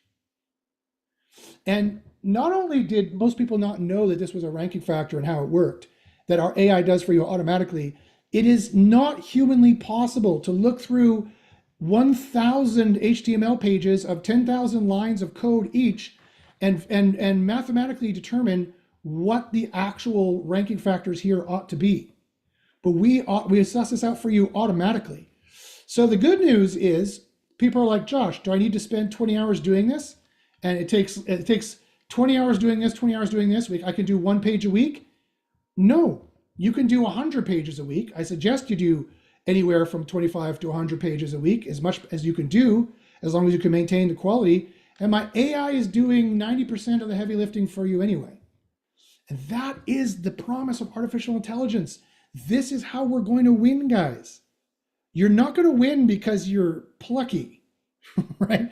You're not going to win because you have a hope and a prayer. You decided to get into SEO, so it's going to work for you. You're going to win because you use the tried and tested, scientifically proven AI to make the machine line that's going to spit out the content of a certain quality with 99% faster than you could ever doing it, saving you 99% costs and 99% time, and literally organizing your SEO in a way that will literally help you succeed building up the trustworthy content. So I hope, does that make sense to everybody? So, I mean, I can't stress enough how important that is. I can't stress enough how important it is to be doing this the right way. And luckily, AI does it for you. So that's great. So do I need to spend a lot of time in here explaining to you how this works? Nope, that's enough. Now you can move on to the article builder, which I'll show you as the last one. So, but let me go here to reports. So just in terms of like a tutorial. So how do I do it? Well, it's pretty easily. Once this report gets built, you click the AI article here, or you can go to the AI article thing here and click generate article. And you click generate article, and you notice it pulls in the query interpretation, the actual query intent, which is also a ranking factor, but it's just BERT entities is all it is. It pulls that in for you. It says, I'm going to use the page type you have. And it has a few other options. You can make the URL, title, and meta description as well, which all have their own AI models as well, by the way. Here's another thing you do. Like, Josh, okay, great. I hear what you're saying about the efficiency of AI content. It actually literally makes AI possible because I could never compete without it. Gotcha. However, I hate the way that AI generates the content. It always is kind of not customized the way we need it. Okay, well, here you go. You can use the custom knowledge base. What is a custom knowledge base? A custom knowledge base basically is a writing instructions. It's a writing brief saved as a whatever.txt file where you put user-friendly, clear, and comprehensive instructions about your product, about the price, about your ratings, give it relevant testimonials, et cetera, et cetera. So here's an example. All of this is an example of a custom knowledge base. You'd say, use this author profile, and you give it an author profile, and it'll use it. Here's her Twitter. You say, write about this product. Now, this was for the EMQ CBD oil for cats, CBD oil for cats. And I made up a fictitious product called Ultra Pet TM. I gave it a price, I gave it ratings, and the AI would add that into the content. And it'll add in these testimonials with the actual true ratings that you have. By the way, pro tip, not a lawyer, can't give legal advice. So I don't know if this is legally valid. So don't quote me on this.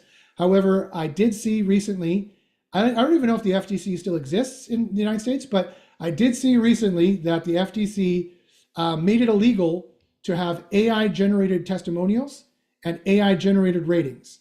So you can have AI reprint this. That's not a problem. But these should be real testimonials. I mean, and Matt could go on probably for 2 hours talking about obviously the efficacy of why a real testimonial from a real customer is a good thing. Same with the ratings. So my AI might put in fake testimonials, especially if you don't give it testimonials. But you shouldn't be using those. And remember, of course, everyone who uses SEO Copilot, ultimately the content you put on your site is your responsibility. We're not responsible for that. But I am warning you ahead of time that the FTC said that it is illegal, apparently. I don't even know if that's gone through, but I heard that. If you're worried about the fake testimonials, will they help you or hurt you for rankings? The secret is actually it'll help you, but they should be real testimonials, of course, because you should have real customers who are actually very happy. Yeah, I think you make a big point about the truth of being able to also engage or maybe intercept the customer and say, talk about X and Y in your testimonial to help us, which might be Yes. a better way to do it, which is say, hey, we'd appreciate it if you would give us a testimonial. Please mention who you worked with and these things about the product, which would maybe be helpful for keyword structure, especially because my cat Whiskers loves to rub baby oil or whatever this is all over himself. And it was glad to, and I'm glad. Now he's got a visual of a kitty, a bad kitty rubbing baby oil over. So we'll just Yes. move forward from that one. No, but you're totally right. Yes, and I think actually this testimonial does because I've looked into CBD oil for cats because we have cats, and they do suffer from anxiety, especially during thunderstorms. These are the keywords you need, right? But your point is totally right, Matt. That it's more than just about the keywords for Google. You got to be saying the right keywords for the people. Those are the keywords they're scanning for. Oh yeah, thunderstorm, anxiety. Oh, it works. Someone just like me is reviewing it. Boom, it's a sale, right? And that's what you need is the sales. We're ultimately here to make sales. We're ultimately here to make our customers money, not just rank long tail 8-word keywords, because that's easy to do and you could do that all day long. The problem is that it makes you no money, and eventually the rankings will be stolen from you. If you're only ranking, if you're ranking pages like the 39 best marketing tips for 2025, if that isn't, that could be a terrible example, but if that's not something specifically people are searching for that is got a sales component to it or an interactive component to it, AI overview is going to take that and say, great, thanks for the information. We're not sending you any traffic anymore. So that's another idea and another reason why you need to be looking into keyword discovery to see where the money is. So, because those are the more interactive keywords. They're not the only interactive keywords. And one pro tip of getting around the AI overview is you can make any keyword an interactive keyword by having quizzes, tests, forms, builders, right? Like this is for a recent client, and I'm loath to use this example because I don't want to go off topic again, but it was for a breast enhancement site, and there was like a visual kind of tool they could use to build your best breast, and they could make everything look how they wanted to, like that scene out of Weird Science from the 80s. They can make things look how they want it to look. I'm running away from that as quickly as possible, but you get the idea, right? AI can't do that, and so even if it's an informational page, all the widgets and the things, click here to use the tool, and that'll end up in the AI overview. The AI overview will be like, there are visual tools you can use, go here, and you can get, that working for you. Those kinds of ideas are what we're working on in SEO University. If you want any more of those kind of ideas, if you're worried about the AI overview, we've barely seen it cut into our rankings and into our revenue, like barely, like 1%, if that. Again, the death of SEO has been highly, highly over exaggerated again, and the death of Google. However, there are some concerns. Email me at josh@paczynski.com. Happy to talk about it. Alrighty, so let us go on to the last part. So you say, okay, fine, great. I'm going to say continue, and it's going to get rid of CP's text it's talking about here. That's fine. Boom. Okay, go. It saved the CP transcript here for you, though. You can read it if you want to read it. CP actually basically has just gone through here and said, okay, here's all the problems. You need to fix these problems. Of course, we have problems, CP. We haven't built the article yet. So that's why they're saying, hey, you're missing these very important entities you should be incorporating. Hey, you need to check your SEO scores, blah, blah, blah, blah, blah, et cetera, et cetera. Okay, so the last thing that people generally ask here is, okay, Josh, great. I'm sold. You need to build up content for all this stuff. Gotcha. Okay. The question is, how do you do that, right? How do you build up the content for these pages? How do you get all the scores in the green once the content is generated? Now, let me go see if I can find an article here. There's one for breast augmentation, as I was talking about. Let's look here at kitchen reno price. So here's a good example. So here's one that's been generated that hasn't been played with at all. So, and you notice that we've gotten, what is this, four or so out of the green? Oh no, actually this has been played with. Okay, this has been fixed. I don't think I actually have any here that have not been done yet. Let me see if I can find another one, because it could take up to 10, 20 minutes to write an article, depending how busy the system is. Let me see here. Music Store Winnipeg, article builder. Yeah, okay, this one's good. Okay, so the question is now, great. Understand, Josh, you got to build up a solid base from the bottom, like that pyramid that Matt was talking about, right? We need to build up a base from the bottom like this. We need to do the keyword discovery here to be ranking on the best keywords. We need to do the keyword spy to get the right AI models built to find out what the right entities actually are. And there are various different ranking systems that Google uses for this, right? Then we need to build the pages with high enough quality, and we need to do it fast with artificial intelligence. And then later on, we go on and check the pages to make sure that we've built them right and fix anything that the AI may have screwed up. Because like I said, AI is great as a machine line, but every now and then it prints out a shirt with 3 arms, or fails to put an arm on a shirt, and it doesn't rank where it should rank, and we scratch our heads and go, oh, why is that happening? We go back and we fix that page. But to do this, we need to get the SEO scores in line to where they need to be. So let me quickly go over you. Also, people are confused. They're like, Josh, other tools just have one SEO score, and they make it a simple dial. Why can't you just make it a simple dial and one SEO score for all the different things that are important for SEO? And the answer is because it's 2025, and those other tools are, I mean, I hate to badmouth other people or tools. Actually, if people have been listening to me for a while know that's not true. I love badmouthing them, but that'll just be our little secret. However, I'm sorry. The blunt truth is that those other tools are doing you a disservice. If I could boil down SEO into one score, I would have, right? It would be way easier. This is the limit I can boil it down into. I've boiled down the 4 biggest ranking factors, the 4 biggest conglomerate. This has 3 or 4 ranking factors. This is 3 or 4. Each of these have like 5 to 10 different AIs or ranking factors built into each score. But it's the 4 major scores I can break down for your on-page SEO that you need to be concerned with, whether you're using SEO Copilot or not, right? Like, consider this. This is all true. This is scientifically proven. Email me, I can show you the proof. This is all true, whether you use SEO Copilot or not. Whether you decide to not use the tool and use some other tool and be like, well, I got a good score in that tool, I guess that disproves what Josh was saying. Like, it doesn't, right? These are the scores we need to use, and what SEO University uses to guarantee that we have good rankings. And we can guarantee it, right? I've publicly released the stats for SEO Copilot. On average, we have a 60 to 70% ranking rate, which is well more than 50%, which is probably what everybody else is at, even less. They don't even publish their ranking rate. And on average, our users get a 7 to 9 spot boost. Across the board, the average boost of our users is 7 to 9 spots, so 8 on average. The other tools don't even publish that, right? All the other tools do is they publish a testimonial from 5 years ago, which was probably photoshopped, probably not even true to begin with, of some guy saying, works great, Bing, use Surfer.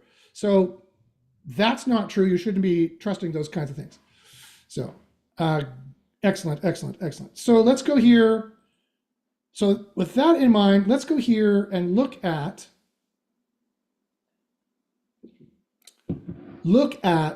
these 4 scores. So let me explain what these scores are.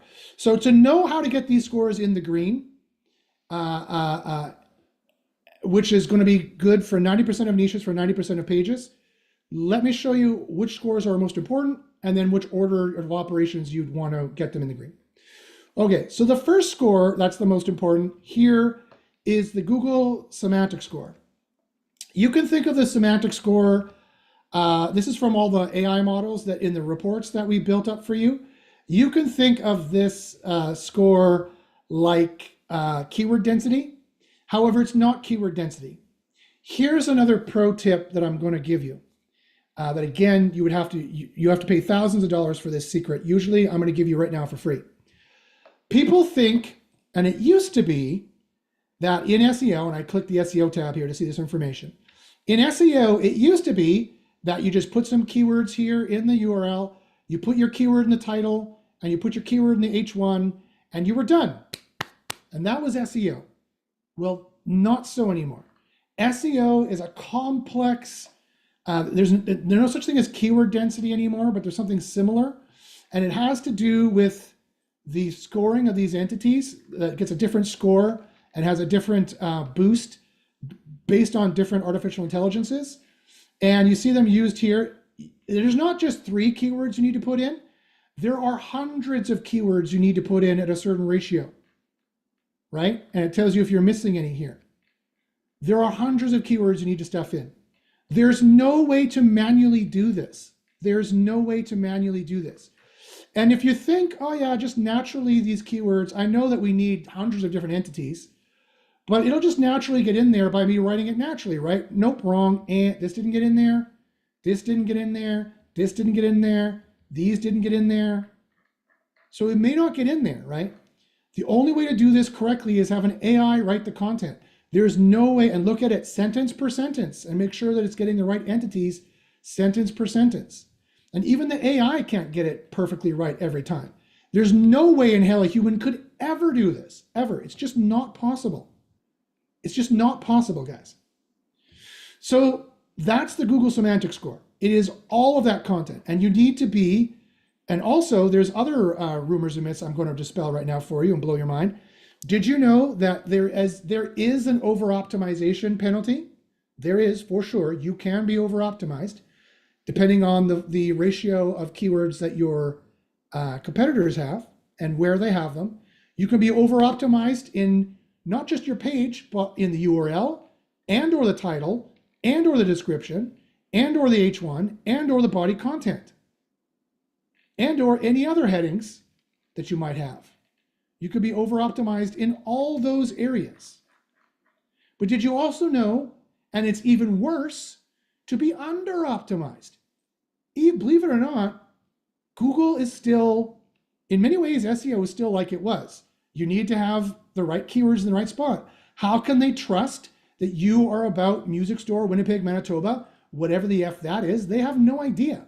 Google is still not self-aware. They have no idea what these words mean. All they know is that these words are associated with these words, and you need to be saying them enough in enough ratio in enough places.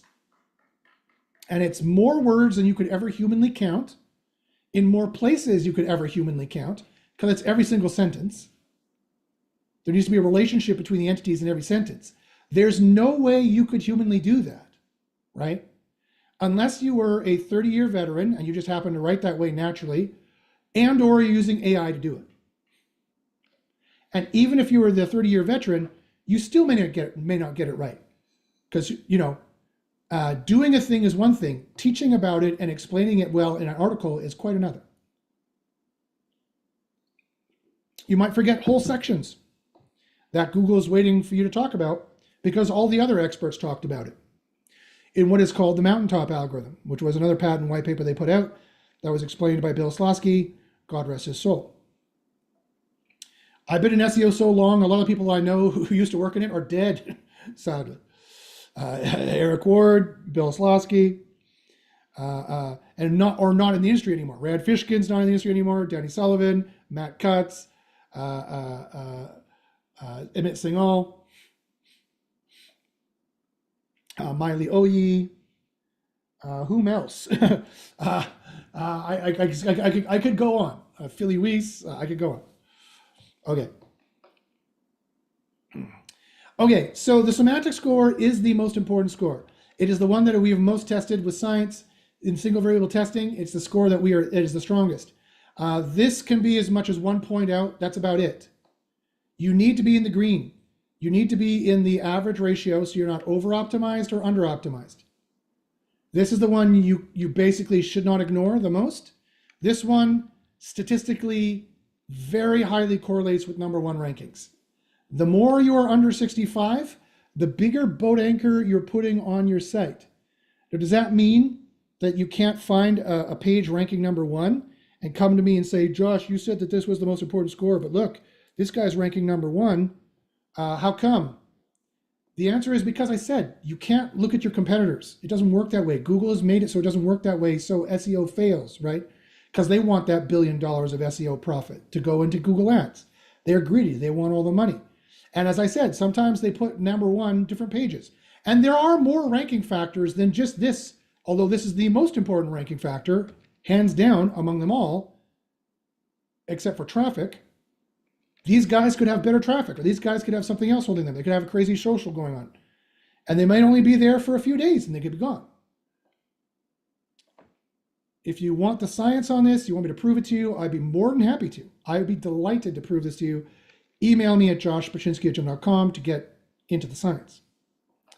Okay, so this is the one you need to worry about the most. The scores you need to worry about second most is the average predictability length, and therefore need to get into green, is the average predictability length and the highest spam score. All the spam scores. The spam score from the URL to title, to description, to H1, to the body content. All those scores are important, very important. And these two are tied.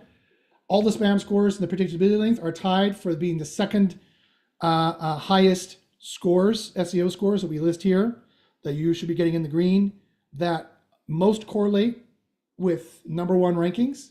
The further you are off with this, I guarantee you there's causation there, and you will not be able to rank. This is the score that is dealing with the average predictability of a content, how business basic the content is, how prosaic the content is, how boring the content is, how bottom barrel writing it is, including the kind of writing that all the writers on Upwork would probably put out that are really, really cheap if they're not using AI, and also just what ChatGPT would do. If you go to ChatGPT or Perplexity or any of them, you say, write me an article about Music Store Winnipeg. One, you haven't even gotten the right topic here. You haven't given it the right HTML for the right page features, so it's not going to be great. Plus, it's going to be bottom barrel, basic, prosaic writing. It's going to be with all the colloquialisms. At the end of the day, when we couch our terms, all the business writing that makes you want to vomit. That is what goes into this score. It's the average number of words. It's actually not words, it's word pieces called tokens, but it's the average number of word pieces in a row you can have before Google will flag this as either AI content or boring content or both. And we know what that ratio exactly is. It is 4.13. Although this was still on an old one, 4.11 to make it safe. Between you and me, the latest giant data statistical correlative analysis I did with tens of thousands of records, so it's well beyond scientific validity for a statistical survey. It is scientifically valid. It is proven. You need to have this at 4.13 or lower to be as safe as possible. If you're at 4.14 or 4.15, it's probably fine. Also, if you are at like 76 or 77, this is probably fine.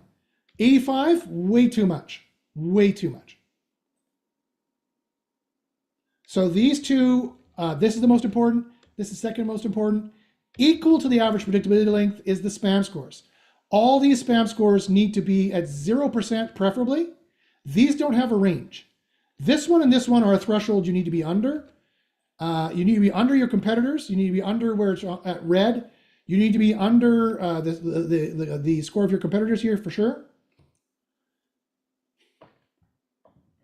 So music store Winnipeg MB, I would change it to that. You can look to see at your competitors and what they have here in their URLs as well. If you want to look at the competitors and guess, you can also generate the URL here. Boom, like this. I prefer music store Winnipeg MB. That's the exact match query. Rerun this. Save this. And boom, you get 0. So not so hard to fix. And if you're so you're like, Josh, how do I fix the spam scores? You need to read. You need to think like a human. This is where you need to put on your SEO brain. This is where SEO work still happens. And we use our SEO brains and we go, okay, I'm going to read this. It says, okay, great. It says perfect. The URL contains exact match query. This only once. Great, so only do it once. The syntax is also good with dashes, no extraneous directories. Great, perfect URL. That's the perfect URL. Here's a pro tip. Here's a terrible URL. dir1, category, unrelated things, stores. This is a terrible score. If my spam score is working correctly, it's going to complain a lot about this, and it did. It says, this is unrelated semantic and too weak. The URL is too weak as it does not mention the EMQ anywhere and contains extraneous characters and directories that do not provide any relevant information. So that's why you're going to want that. Okay, title tag is pretty good. It's getting a 0, although the average is 0. I don't know why the average is 0. That means all the competitors are doing a pretty good job of title tags here. You could see their title tags like this. Here's the information. This is just, oh, that's weird. That's weird. Let me take this. Let me go here and complain. Let me go here. Oh, man. This is broke. There we go. So here's the title tags. Okay, great. Looks like this. You can decide kind of what you want to do, or you can just generate it from here. I like Music Store Winnipeg, comma, Manitoba. Discover Winnipeg's best music store today. Not great. Musical stores in the instrument of Manitoba.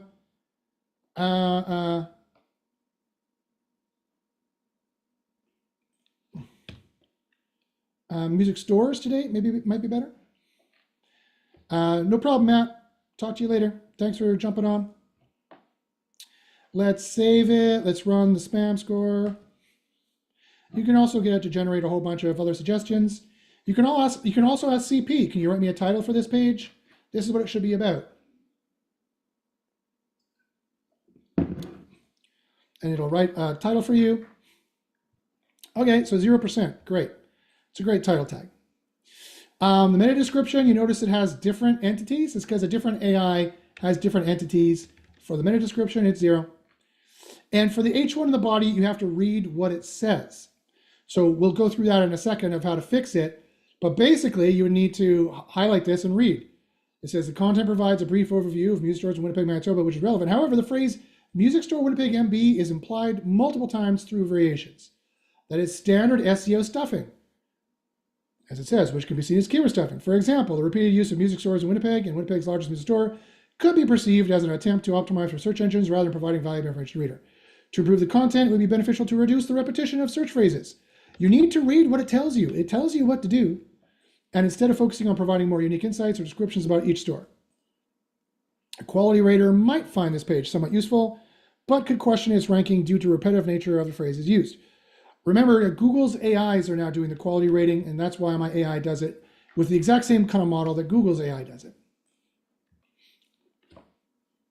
Okay, so those are those spam scores. I'll show you how to fix that in a second. They are the second most important with the average predictability. The third most important is the heat score. The heat score is the actual Google used training, whether or not to determine this content is original, that it is substantial, that it's complete, that it has insightful analysis. 7 is a passing score. Anything above 7 is a passing score. And so this is showing you, hey, this is not helpful. This is not demonstrating the experience, the expertise, the authority, or the trust. Okay, so how do I get it to do that? How do I fix all these scores, all these 4 scores in the red? Well, it depends on what scores are exactly broken. But if this score is broken and this score is broken, what we need to do is we need to largely rewrite this content, quite frankly. Quite frankly, just generating another article might be a great idea. To be blunt, it might be a great idea. Now, if we look here at what the content was supposed to be and competitor HTML widgets, it looks like they want guitars, they want prices, music store Winnipeg, Manitoba. People want their offerings and locations, reviews and comparisons of music stores, okay? So it looks like what we want to do here is we want to take this and grab this and say, okay, there's a number of ways we could rewrite it, but I'm going to rewrite it piece by piece to make it faster. We could say generate article again. What I'm going to do here is I'm going to just look to see what kind of content we have. Yeah, I don't like any of this content. Comparison of music stores, top stores in Winnipeg, pros and cons. I mean, there's a lot of good content here, quite frankly. There's a lot of good content here.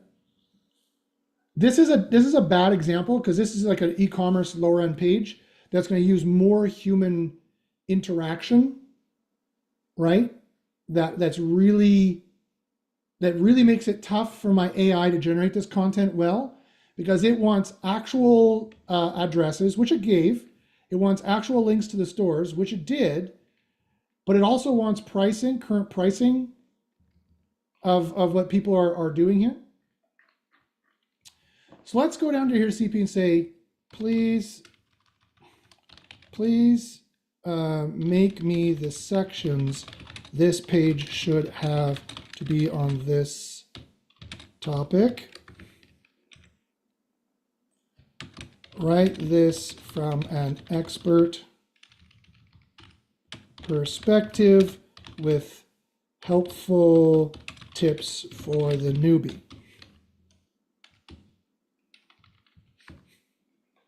So let's get it to generate some content here. That's one way I can start fleshing out the content. Another way I can do it is I could say, okay, look at the easiest way to get this score in the green and this score in the green is what I call the Marvel movie muscle building program, right? It's how these guys like Hugh Jackman and Chris Hemsworth get huge. I don't know if you know, but what they do is they eat 6,000 calories a day and they weightlift like crazy and they build the muscle from the top down to the bottom. We do the same thing. We're going to highlight the content from the top. We're going to click the plus score or the up score button.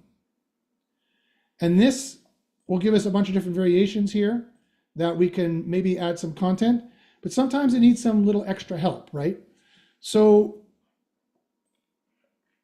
yes, I hear you, Firefly AI note taker. So this is some pro tips of what you can do. So you can do discover the best music stores in Winnipeg, offering a wide range of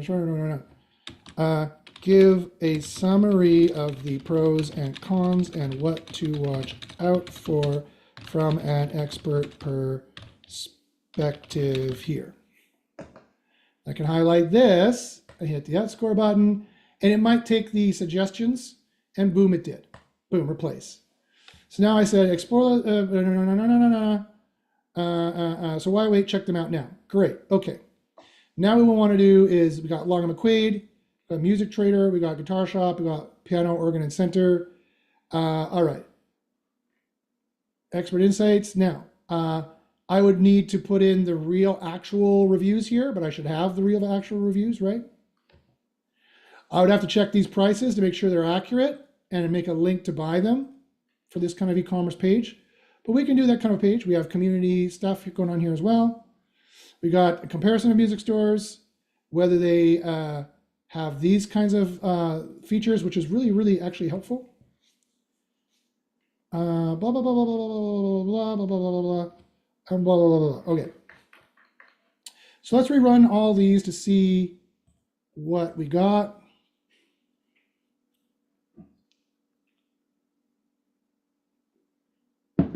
There we go. So it wanted a bigger paragraph. That's why the heat score got fixed. Now you notice also the body spam score is fixed. It's like, okay, we're not just jamming in music score, music store. Now we've got a bit of an introductory paragraph that fixed that. Now what we need to fix is the these two scores, right? Now we're already over the score we need to be, and we're over the score we need to be here. So what I'm going to do is I'm going to come down to here. I'm going to highlight this, and now we added weight just from the top. It was very easy. Only had to do it once. Now we want to cut weight from the bottom. Now I'm going to do minus the scores. This will bring all the scores down. Place that. That's probably fine.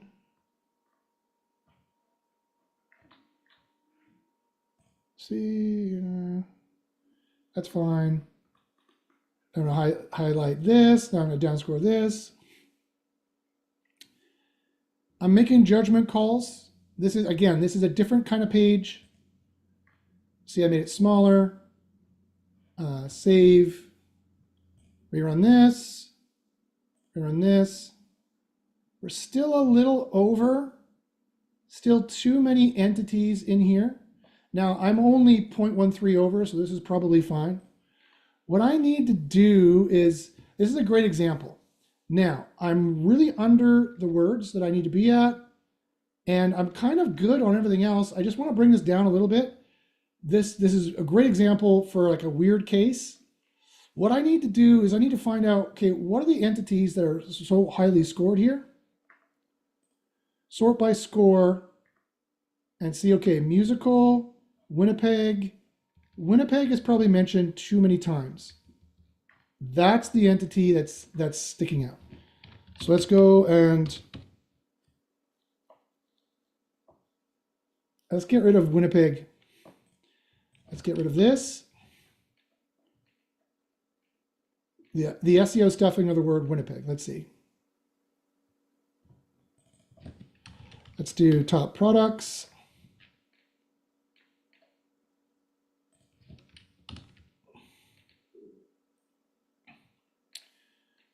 Get rid of those ones. There we go. Okay, so we've gotten rid of a few of those. That's going to bring it down a little bit, not much, not anything really. Another thing I need to do here is I could probably get rid of some of these. This is already in here, quite frankly. And get rid of that. And rerun, save this. Reduce the content a bit. That brought it down. Make sure it's still helpful enough. I'm removing content and making it less helpful.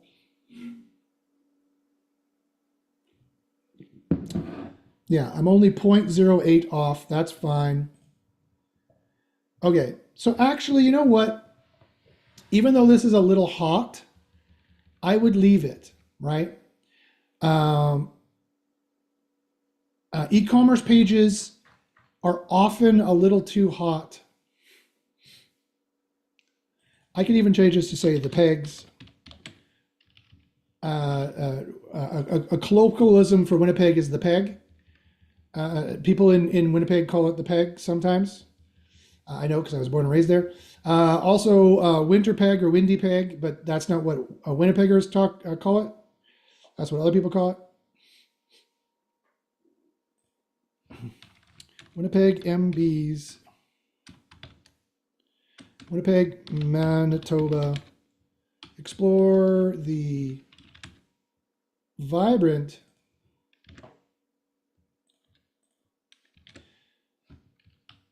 Winnipeg, Manitoba music scene.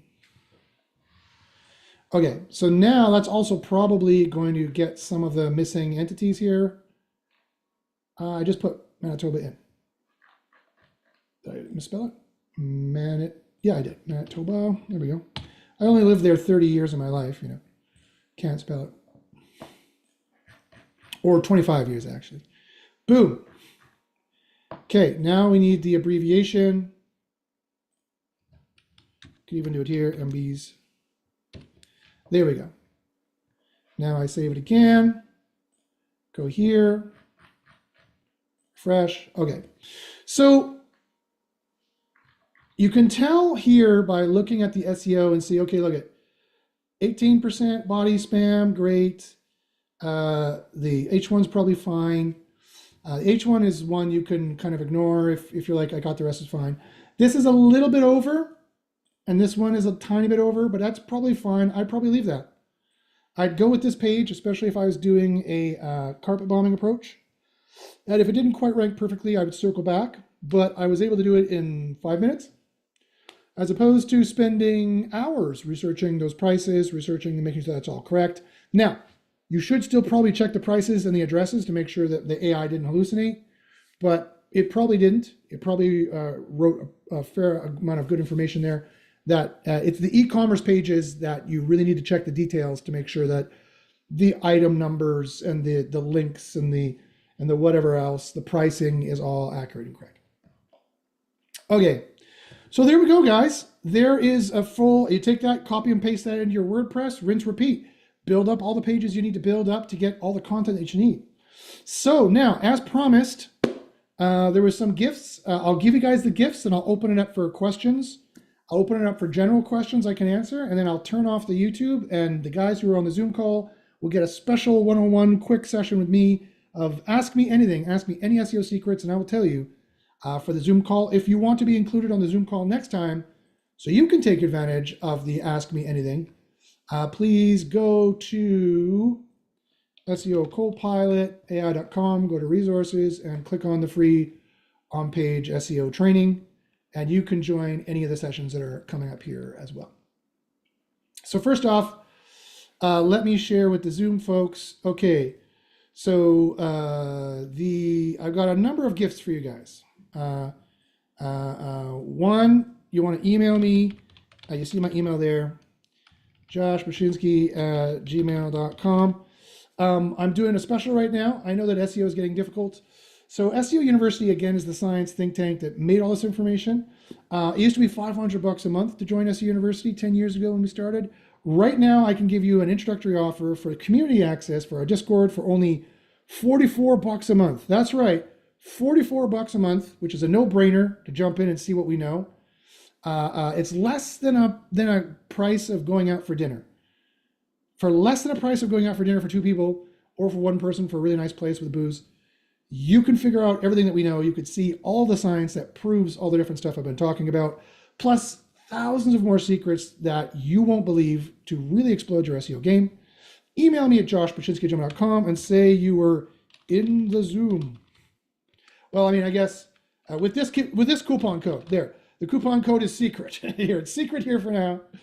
And then I'll give these people, the first 5 people who do it get the discount. So first five emails get it.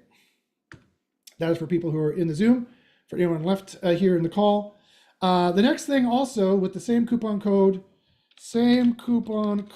get a free on-page SEO audit. That's right. The first five people who email me can get a free with this code, and it's a secret code. There's the secret code. Email me with the secret code, and you can get a free. The first 5 people can get a free on-page audit as well. I can definitely help you out. Show you what you're missing on your on-page and show you what it is you need to do. And again, this really helps out pointing out. Like a tutorial is one thing, but pointing out from 0 to hero what you're missing really helps people out.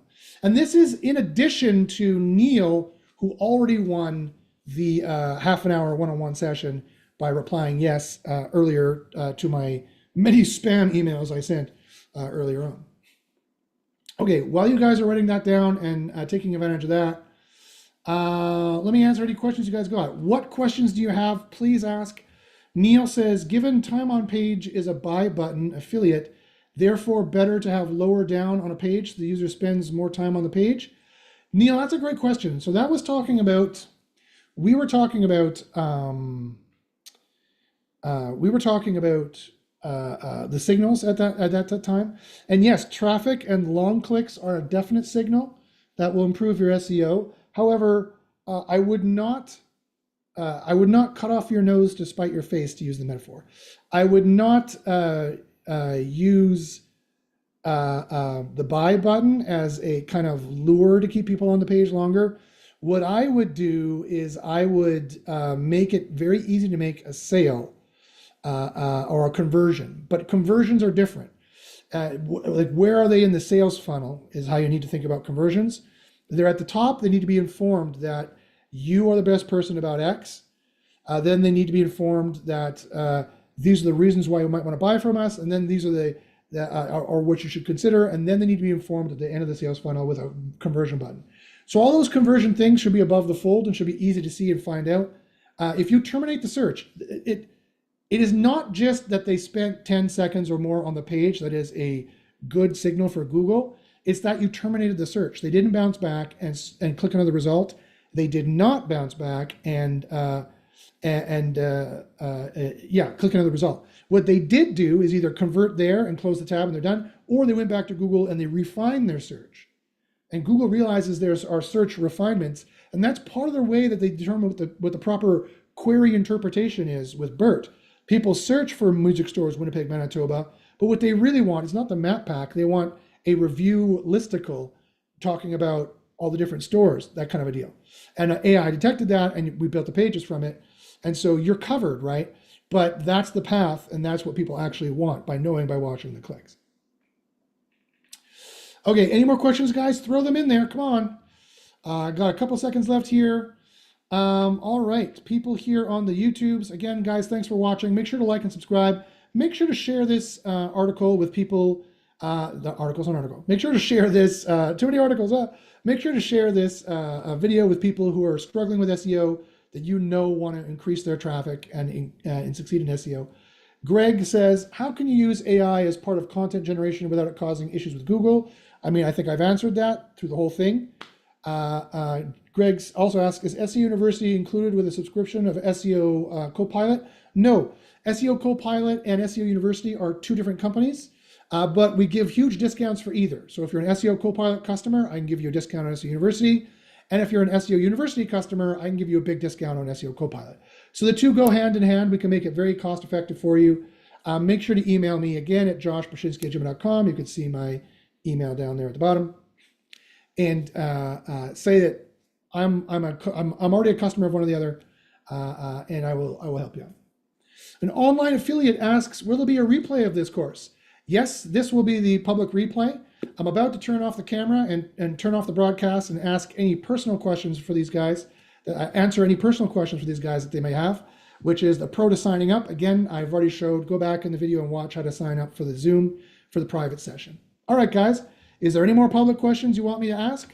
I'm just going to leave a 5 to 20 second delay here at the end of the video to see if there is any public questions on the YouTube you guys want me to answer. If not, if you're watching the replay, please, by all means, you can still email me and ask a question. I could still give you an answer, even though the discounts might be all taken up at that point. Or you can ask a question in the description. I'm still there to help you out. Email me at joshbachynski@gmail.com. I'm more than happy to help you out. All right, guys. Well, thanks for listening. Thanks for watching. That has been our exciting Friday SEO secrets for OnPage. It takes you from zero to hero on OnPage. It gives you the full process for every type of SEO, from local to global, all the way from porn to priests, all the way from, I've ranked in every niche and use this for every niche, all the way from adult to not-for-profit organizations and actual church websites. I've done it all with the information, the science from SEO University, and the science that's baked into SEO Copilot. All right, guys, thanks for listening. Thanks for watching. Guys, stay on the Zoom. I'll answer your questions right away. I know you're chomping at the bit to ask any secret questions, and we'll talk to you then about it. How do we, oh, here. Okay, so thanks very much, guys, for listening and watching, and